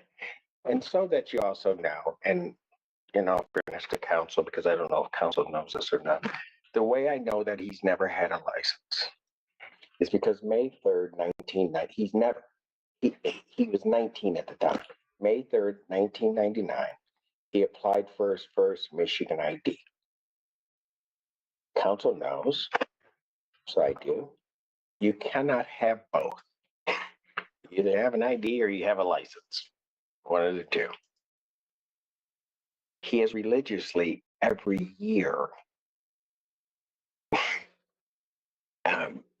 gotten a new ID. And so he knows. But never got a that he doesn't license. have a license. And quite frankly, I just wish he would have said that at the beginning. And all of this hoopla could have been just put all aside.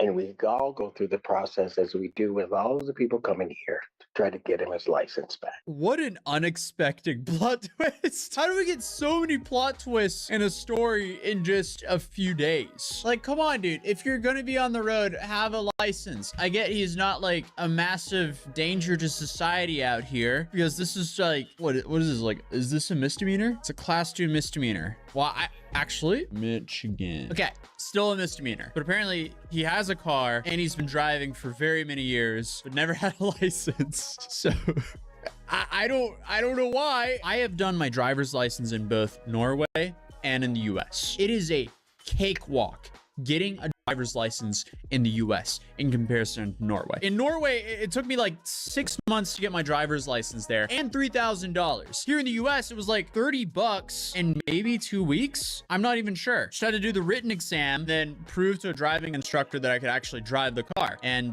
boom, you got it. The US is very pro car. It's very easy to get your license here. So he doesn't really have too much of an excuse, especially if he's renewing his ID every single year. Getting your license is basically equally as easy as renewing your ID. So yeah, he doesn't have too much of an excuse. And then the fact that he just lies to the judge and lies to the media and paints this like fake story saying like, I was wronged here. Dude, you wronged yourself. And then you like double down on it. You tried to like lie yourself out of trouble, which apparently backfired. But hey, at least he's no terrible person, unlike this IRL streamer who filmed herself almost ending someone's life, laughed about it, and ran off. And that is just an absolutely insane story you can check out here. Also, drop a like on this video if you enjoyed it, and feel free to subscribe if you're new here, and I'll see you guys in the next one. Peace.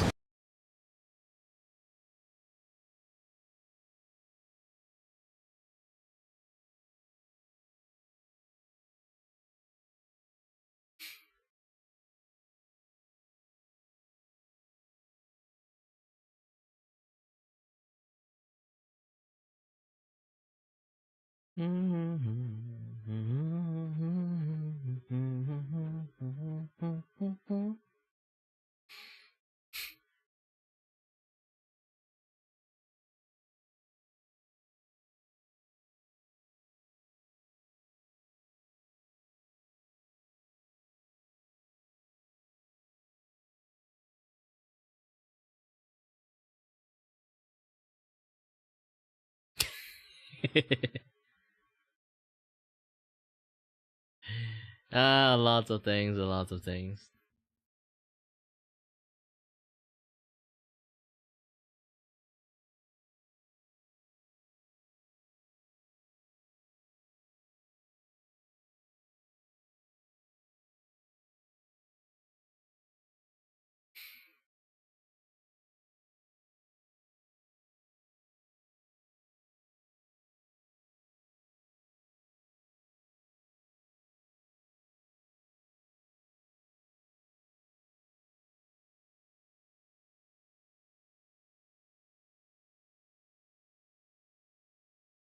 Wow, I refreshed 3 times and they just keep showing me this face. Alright, where to click into it. What stupid things did she do? The TikToker's been called out for faking the ownership of luxury homes that she was hired to watch, turning her house-sitting gig into a high-end retreat business, causing drama across an entire island community. I mean, imagine hiring someone to water your plants and feed your dog, only to discover they've been turning your home into their own personal Airbnb side hustle. That's confusing. It feels like every other week there's some new influencer faking their own reality. This time, however, instead of just posting old photos to fake a vacation, this woman is allegedly faking a real estate empire. So meet Kylie Swanson, who presents herself on social media as a Connecticut housewife and has racked up about 90,000 followers on TikTok and 80,000 on Instagram by posting this curated domestic lifestyle content. She's a 36-year-old woman from Norman, Oklahoma, and she grew up in a pretty typical middle-class family. Her dad owned a car dealership while her mom was a typical housewife. Kylie seemed to be on a pretty straightforward path throughout most of her life. She got married in 2011, had a kid in 2016, and like her mother, became a stay-at-home mom. But then 2020 happened, and like many people, Kylie and her husband started questioning a lot of things. And that is when they decided to change their lifestyle completely and start traveling the world with their son. So by 2021, they made an even bigger decision. They sold almost everything they owned and hit the road, literally driving across the country and hoped to figure out where they wanted to settle down. Except they never really settled anywhere. Instead, Kylie discovered a world of house-sitting websites where people were in need of someone to just watch their pets and keep their properties safe while they're away. And I guess for someone trying to live this nomadic lifestyle, it seemed perfect. Free places to stay in exchange for taking care of someone's animals and home. So she then started documenting all of this on social media, and due to the interest surrounding this line of work, her following began to grow. The content was then a mix of travel, domestic life, and aspirational living that resonated with a lot of people. Her bio on Substack read, "Martha Stewart if she lived out of a suitcase." So through various house-sitting websites, Kylie found temporary jobs all over the place, and each location provided the perfect backdrop for content that looked like she was living this incredibly luxurious lifestyle. And technically, she was, just not in the way that most people thought she was actually living. And to be fair, she's been pretty upfront about her house sitting in some of her videos, explaining that she doesn't own any of these homes, and she's been pretty upfront about explaining her nomadic lifestyle that she's been living for a few years. And according to a recent interview, she claimed that the homeowners had always given her permission to film. Apparently that wasn't the case though. Something I'm asked all the time is where I find rentals like this one, and in this video I'm going to spill all of my secrets. This cute little house I found in Montana off Zillow, and don't sleep literally on that app. You can add filters like fully furnished. We obviously need that since we own no real furniture. My next tip is called Trusted House Sitters. Trusted House Sitters is a subscription-based website where you can find gorgeous luxury homes for people who are looking for house sitters or pet sitters. Because everything changed when Kylie took a Christmas house-sitting gig in Nantucket, a quaint little island off the coast of Massachusetts packed with a classic New England charm, including cobblestone streets, historic architecture. It's essentially like a very exclusive island that really radiates rich and wealthy. As you can imagine, on an island like that where not too much happened and there's a lot of wealthy housewives with way too much time on their hands, it's safe to say word spreads pretty quickly there. But Kylie absolutely fell in love with this place. So shortly after arriving to the island in one of her initial TikToks there, she hinted at the idea of turning it into a camp experience by asking her followers that if that's something she should create, but in a tone that was so casual that it seemed very unlikely that she was being serious. Lady, it's not your house! Kind of felt more like a rhetorical question than anything else. I can't believe how many other people also share a dream of running away to Nantucket and starting a whole new life here. Should we have a summer camp or something? But her casual tone, however, did not stop the video from taking off, leading a bunch of people actually asking her to make it happen. And when Kylie opened a wait list for this hypothetical camp, over 3,000 people signed up. And that's when she realized she might be onto something. So as she says in her video and further explains in the interview, her idea was that many people wanted to visit Nantucket but couldn't access it, either due to cost, lack of connections, or simply not knowing how to plan a trip out there. So she wanted to solve this problem by creating Camp Nantucket. What could go wrong? I can already see this happening. It's like Fire Festival, but for middle-aged women. And in May, Kylie signed a lease on a rental property on the island. Then in June, she launched her first Camp Nantucket experience, a 4-day retreat for 8 women at $3,800 per person. So if we do the math, that equals roughly 30 grand in revenue for 4 days, even after covering rentals, activities, food, and other expenses. It's safe to say this could quickly become a cash camp. The camp included meals with a private chef, sailing, biking, and presumably some Instagram-worthy experiences. But while the campers were enjoying their slice of Nantucket, something else was happening in the local community that Kylie probably did not anticipate.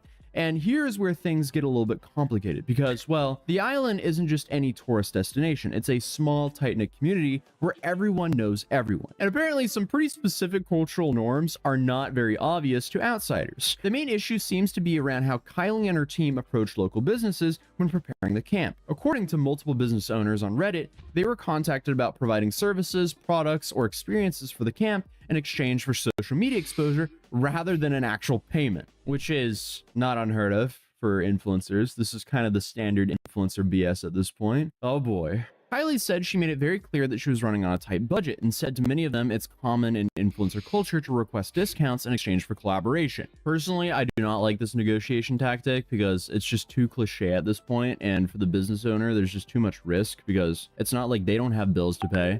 So having this like IOU of, oh, I can bring you traffic for a small store in Nantucket on a remote island, it's not always that's too helpful. Because let's be real, we can't pay our bills with follower counts, because if you could, we would be in quite the bubble because everyone and their grandmother knows someone with a decent amount of followers on social media. Then I guess another problem was the fact that she brought in outside vendors. Apparently, Kylie hired a Pilates instructor from Connecticut instead of finding someone local, which violated what seems to be some kind of like unspoken rule about supporting local businesses. This whole island seems like it's low-key ran by HOA Karens, but hey, let's continue. But it seems like Nantucket operates on a different timeline than most places. Business owners on the island make the majority of their annual income during a 10-week summer season. So when someone asks for free services during their busiest and most profitable time of the year and brings in outside professionals to work at a local event, it really doesn't sit well with them. And during this time, the internet detective work was ramping up. People on Reddit, TikTok, and Instagram had been discussing Kylie's lifestyle content for months, questioning whether or not her Connecticut housewife persona was authentic, giving her nomadic house-sitting lifestyle. Because a user posted a thread called Kylie Swanson is Pathetic that basically laid out the argument that she was just cosplaying as a wealthy housewife. Not simply because she was living out of a suitcase, since she had always made that clear from the start, but because the word housewife was being highly promoted by the algorithm back then, allowing her to keep gaining followers. I think I probably disagree in like the algorithm promoting a certain keyword. I think it's more or less that people were just really interested in housewife content back then, so therefore that keyword performed well.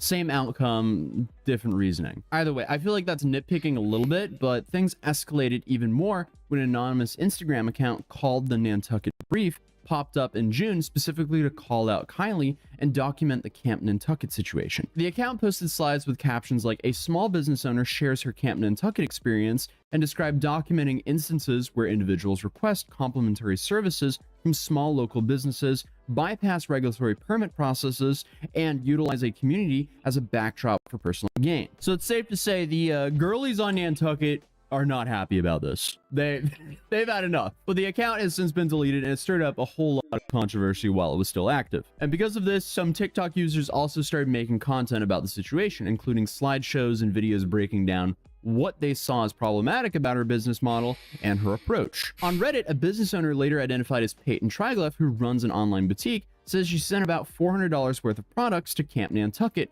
after being promised these social media features. But according to Peyton, barely any of her content was posted featuring her products, leaving her feeling like she basically wasted money and inventory on sending her these items. So apparently she's not even following through with her promises of the IOU for social media clout. And to make things even worse, apparently the camp thing didn't even have the proper permits that the island requires for special events like this. So Nantucket's director of culture and tourism confirmed that Kylie didn't secure the required permit. When asked about it, Kylie said her application was denied. So why would you go forward with doing the camp then if you were denied? I get that regulatory BS is annoying, but if you're trying to do an event and you got denied, you shouldn't do the event. Either way though, when the media reached out to Kylie for comment, she agreed to give them an interview, and she didn't back down from the controversy at all. Kylie admitted to living in what she called a touch of delusion, which is, you know, a little bit refreshing self-awareness from a TikToker in controversy. But hey, she also defended her right to create experiences on the island, I guess even though she didn't have permits. Her take was the American dream should be accessible across the entire country, including Nantucket,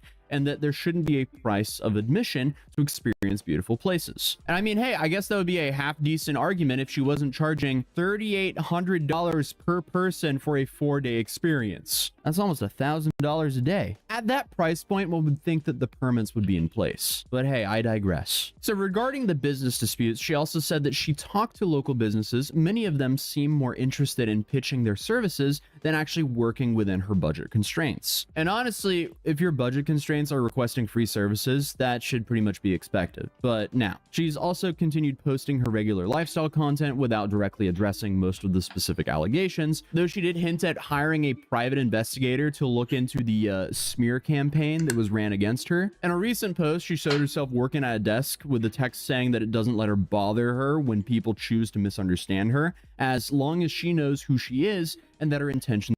You know, what would be the funniest content I can make in the world that I can plan to do?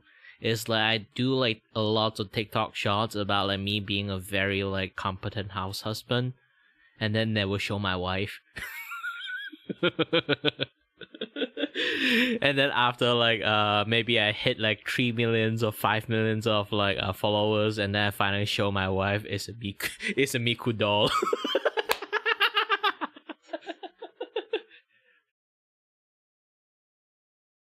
No, it's just a Dutch wife. If you guys don't know what a Dutch wife is, it's just, you know, adult toy but human.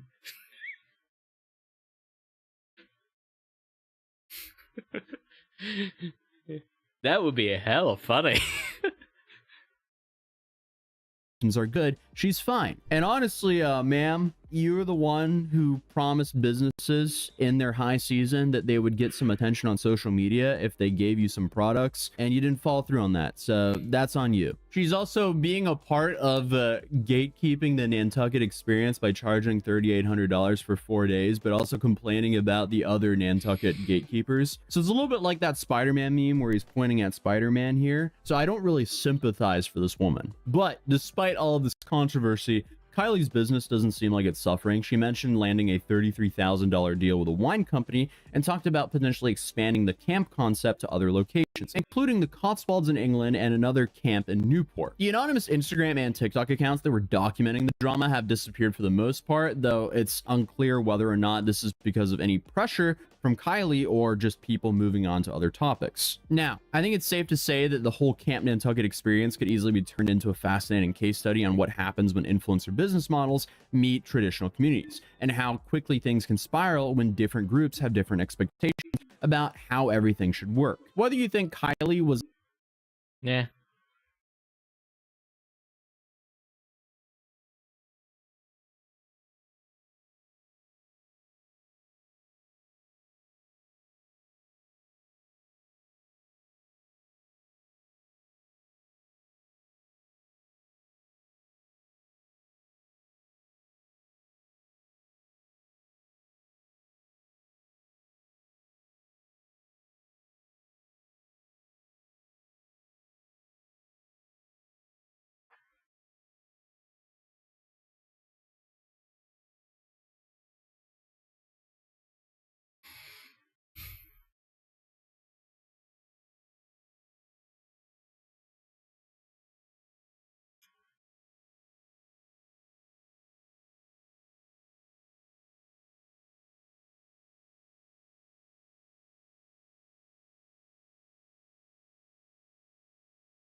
I'll be getting into this, and later on, let's watch like how fucking stupid Craft On is.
I'm back. Smackdown that Krafton just received, really not well. Even Krafton admits that now, announcing to IGN that Subnautica 2 will launch in May. That was announced one day after the verdict. This whole trial is absolutely absurd. It's also not quite done yet, so there could be even more chaos. First, a reminder of our characters and story so far. So, the PUBG publisher Krafton acquired Unknown Worlds, the developer of Subnautica, in 2021. Subnautica was a good indie game. It made a load of money. And since it was 2021, it was the pandemic era funding. Yeah, if you have been wondering why Subnautica 2 haven't launched yet, even though it was early, not just early access, it's, at this point it's already almost complete. Why are they never launched the game? It's because the company that bought them decided to become dick to them. It's like, hey, if you actually sold really, really well to a certain numbers, okay, we will, we have this contract that once you sold your company to us, when you make this game, you sell it, the first month of the sales can reach a certain numbers, you will get 250 millions USD. Okay? And when they actually got most of the things settled and put it up in Steam, there literally so many people wishlist the game that it already went past the number the fucking idiotic Krafton people that didn't do math that well 3 times over.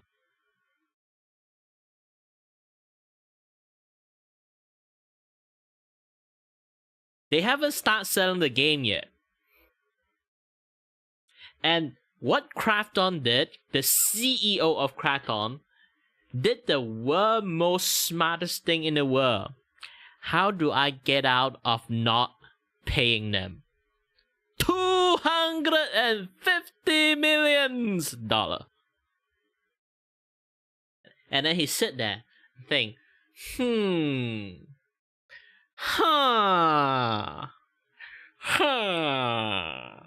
and then they'd be like, oh, I know, let's ask ChatGPT.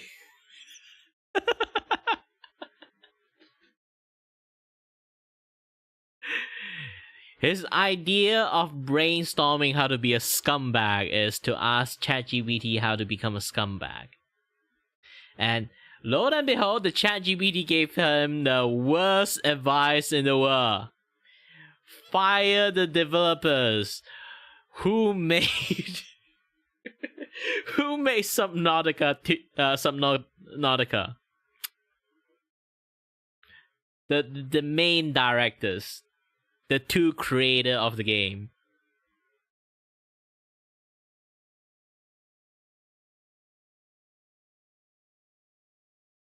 So the game would not be in their work in their hand, so they can make a shittier Subnautica 2 and make less sales, so the contract is not valid, so they don't need to pay them.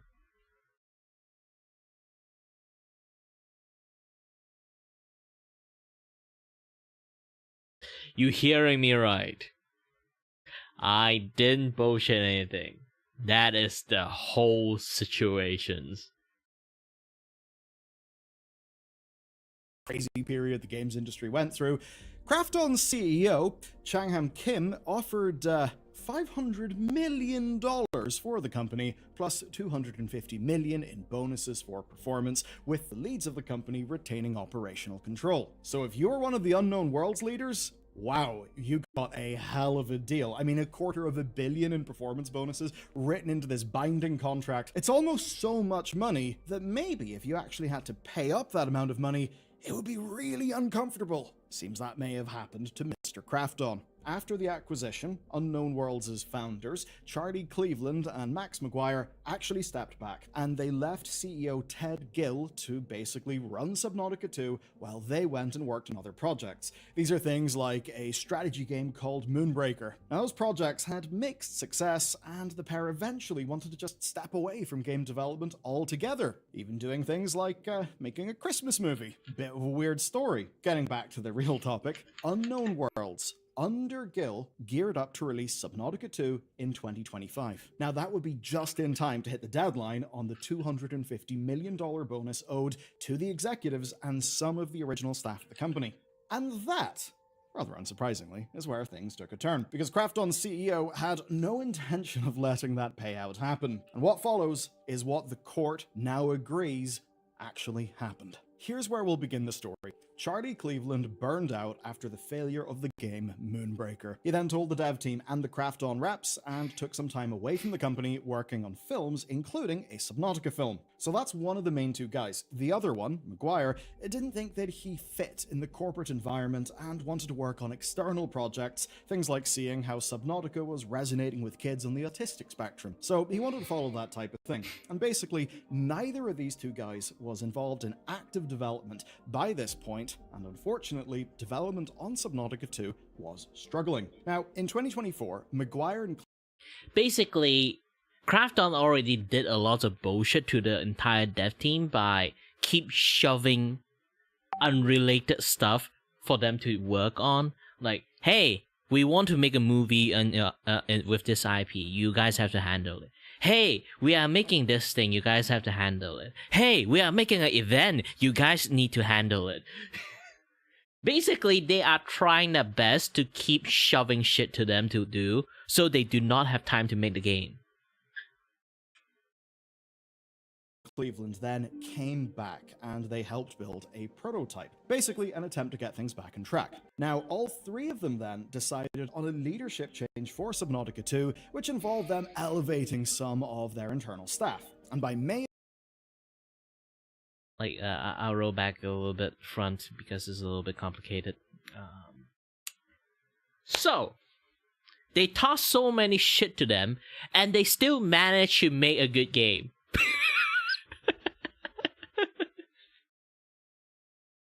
Which scared the shit out of them. They ran out of options. So the only option they have left is to fire them from doing such a good fucking job. in 2024, McGuire and Cleveland then came back and they helped build a prototype, basically an attempt to get things back on track. Now, all three of them then decided on a leadership change for Subnautica 2, which involved them elevating some of their internal staff. And by May of 2025, Unknown Worlds had turned around the development of the game and was actually preparing for the early access release. And here is where the maths really starts to matter. But don't worry, not in a boring way, in a very spicy way. It seemed things were going to go quite well. Krafton had predicted, quote, over 1.67 million copies sold by Q4 of 2025. That is, if the game launched in August. That would mean that worst case, the bonus payout would be $191.8 million. And in the best case, it would be $242.2 million. And obviously, the CEO of Krafton was not really thrilled about this. Here's a quote. Everyone admits the contract was a bad deal, but the problem is that we keep being the fool even afterward. It's not about the money, it just feels awful to be taken advantage of. For a registered director, being a pushover would even amount to a breach of fiduciary duty. Not really great, is it? And in his own words, he would have to be accountable for the payout being a bad deal for Krafton. So by this point in our story, it seems Subnautica 2 is back on track. Krafton's own estimates do seem to suggest that they would be facing a major payout, and the CEO basically feels really shit about this and seems to have felt that, oh my god, you know what, was I a pushover? Did I really mess up whenever that deal was done? think many people would maybe say yes. Now here's where things amp up. In video game publishing, you basically have milestones, and whenever you hit your milestone, you'll get the next tranche of your funding, which will cover your payroll and things like that. So in May 2025, there was another milestone review, one that Krafton chose not to approve. And this is where Krafton's head of corporate development tried to warn Kim that the state of the game would not hold up as a reason for firing the leadership, and in his words, it could create a debatable issue in potential litigation.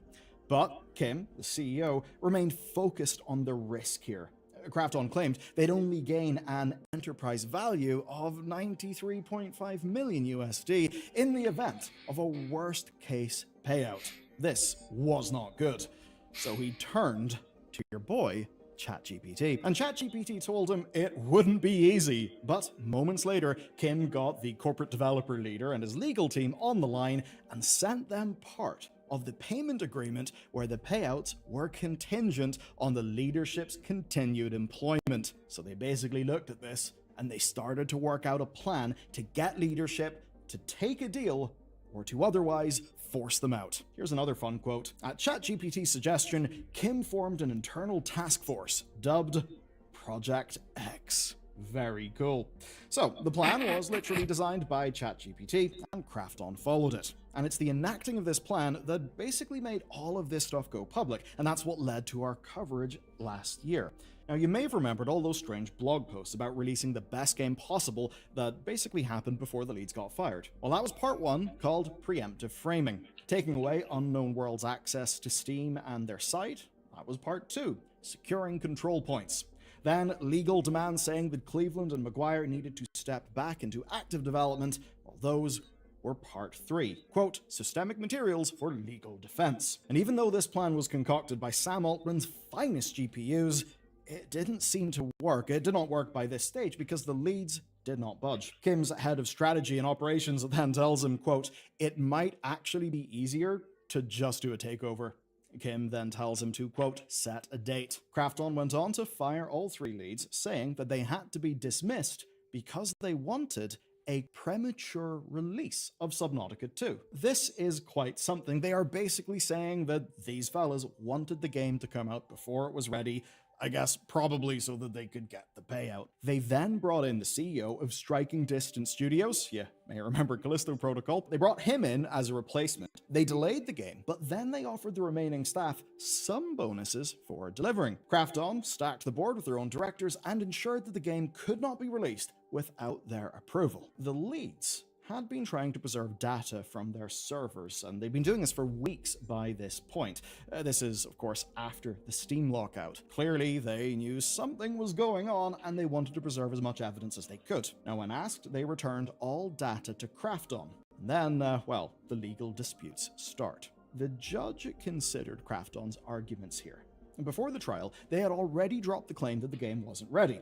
Instead, it became about Cleveland and Maguire's engaging in dishonesty, them abandoning their posts and stealing data after the firing. These arguments did not go well. The court had no patience for either of them. It saw multiple instances of Cleveland and Maguire's new positions being discussed or internally monitored, with no attempt to stop them. And meanwhile, the downloads of data didn't actually show any dishonesty. They just showed worry. And they can't be used after the fact to justify the firings. You know, you can't really be fired for something that you did in the future. At least I don't think we have that technology. And then there's the inconvenient thing of the emails. There are emails from Kim himself explaining that he wants to fire the leads so he doesn't have to pay out the $250 million. In the court's own words, here they are. Facing a 9-figure liability, Krafton went searching for a pretext. That is damning. And with that, Vice Chancellor Lori W. Will of the Delaware Chancery Court hands down a verdict. And it's not good for our boys at Krafton. Gill is to be immediately restated as CEO as he wished. He has, quote, full operational authority over the company. Another quote, he was, by all accounts, a highly effective executive in the view of the court. So good result for him. Cleveland and Maguire don't actually get to come back to their previous roles because they were, quote, peripheral to the development of Subnautica 2, and the court can't force Krafton to rehire them, but what they can do is they can give Gil the authority to do so. More than that, though, the bonus period is now extended to September 15th, 2026, with an option for a 6-month extension, and Gil gets to supersede the board.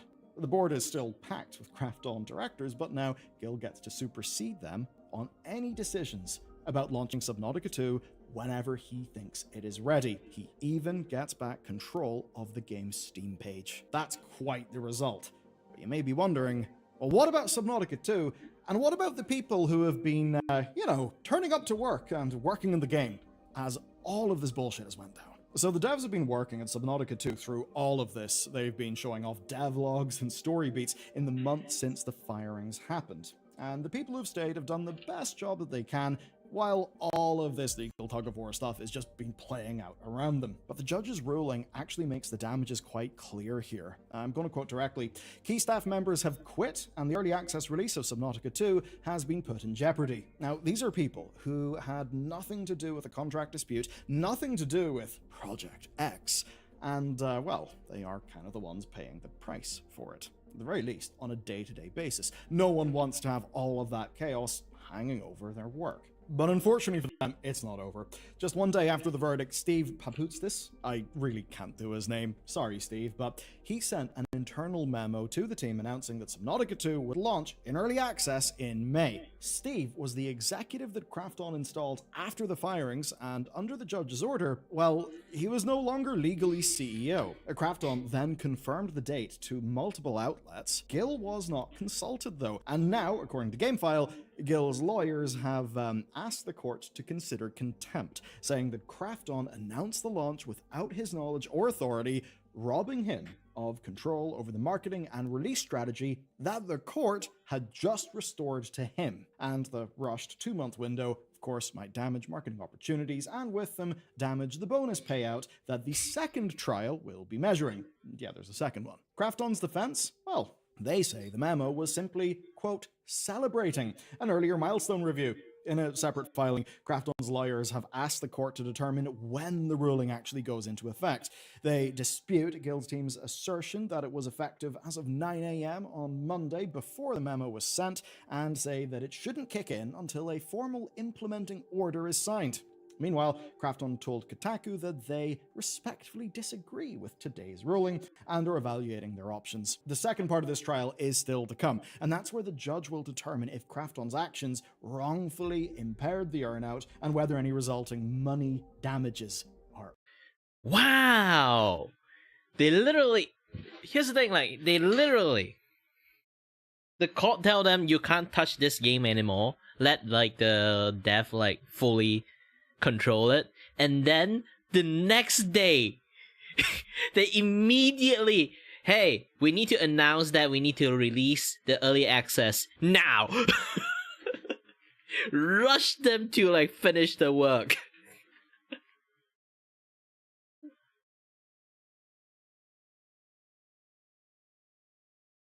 Man, you can't make this shit up.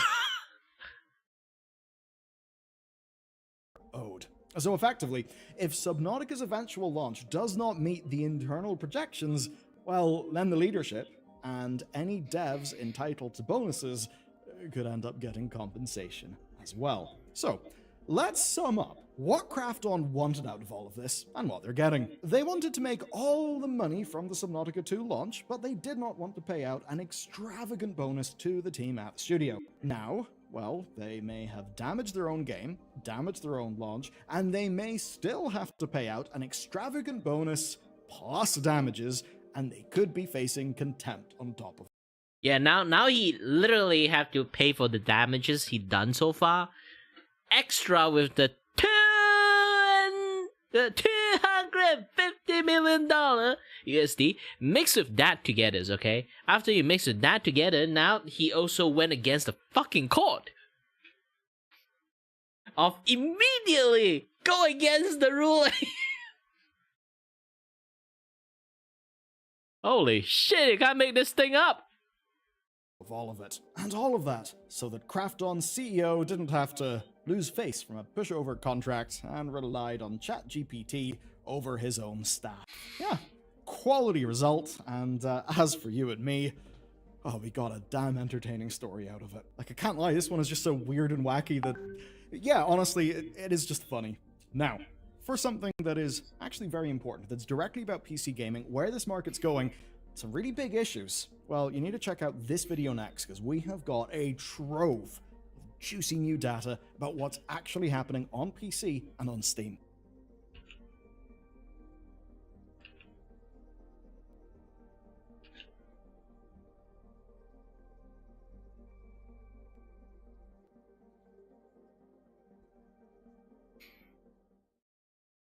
Yeah, it's already 5.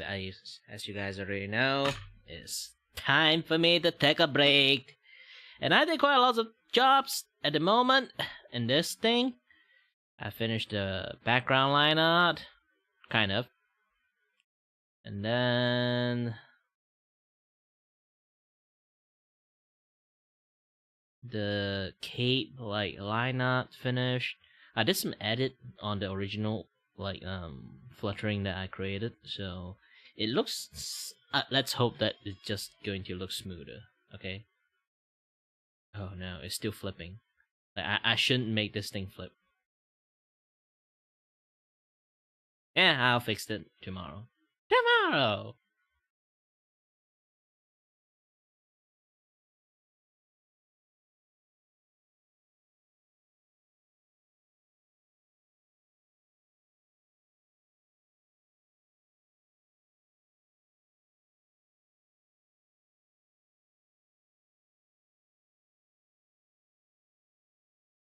Yeah, my animation skill is just keep raising up again and again, but I do feel bad for any jobs that I did way before, because it's like I don't know how to say this. It's more like skill is going to improve as time goes.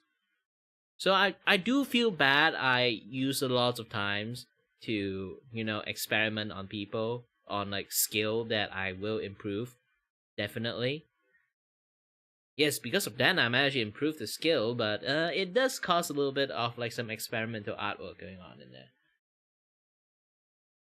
Let's hope maybe one of few days I will create a special VGen things. Just charge people $10. Well, back in the days I did charge people $10 to $15 only. Nowadays I charge people $40 to $50. So asking them to pay $10 more to get a redraw improvement is not fair.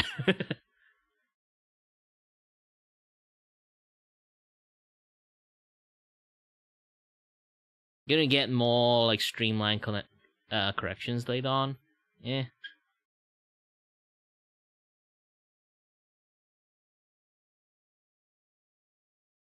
For some reason, this particular part is so fucking smooth. I need to adjust this particular part here. Either way, again, it's late. Should go to take a break and play some Aerocraft with my friend. And as always, guys, stay healthy, stay safe. Until next time, stay tuned on the next stream. Bye-bye.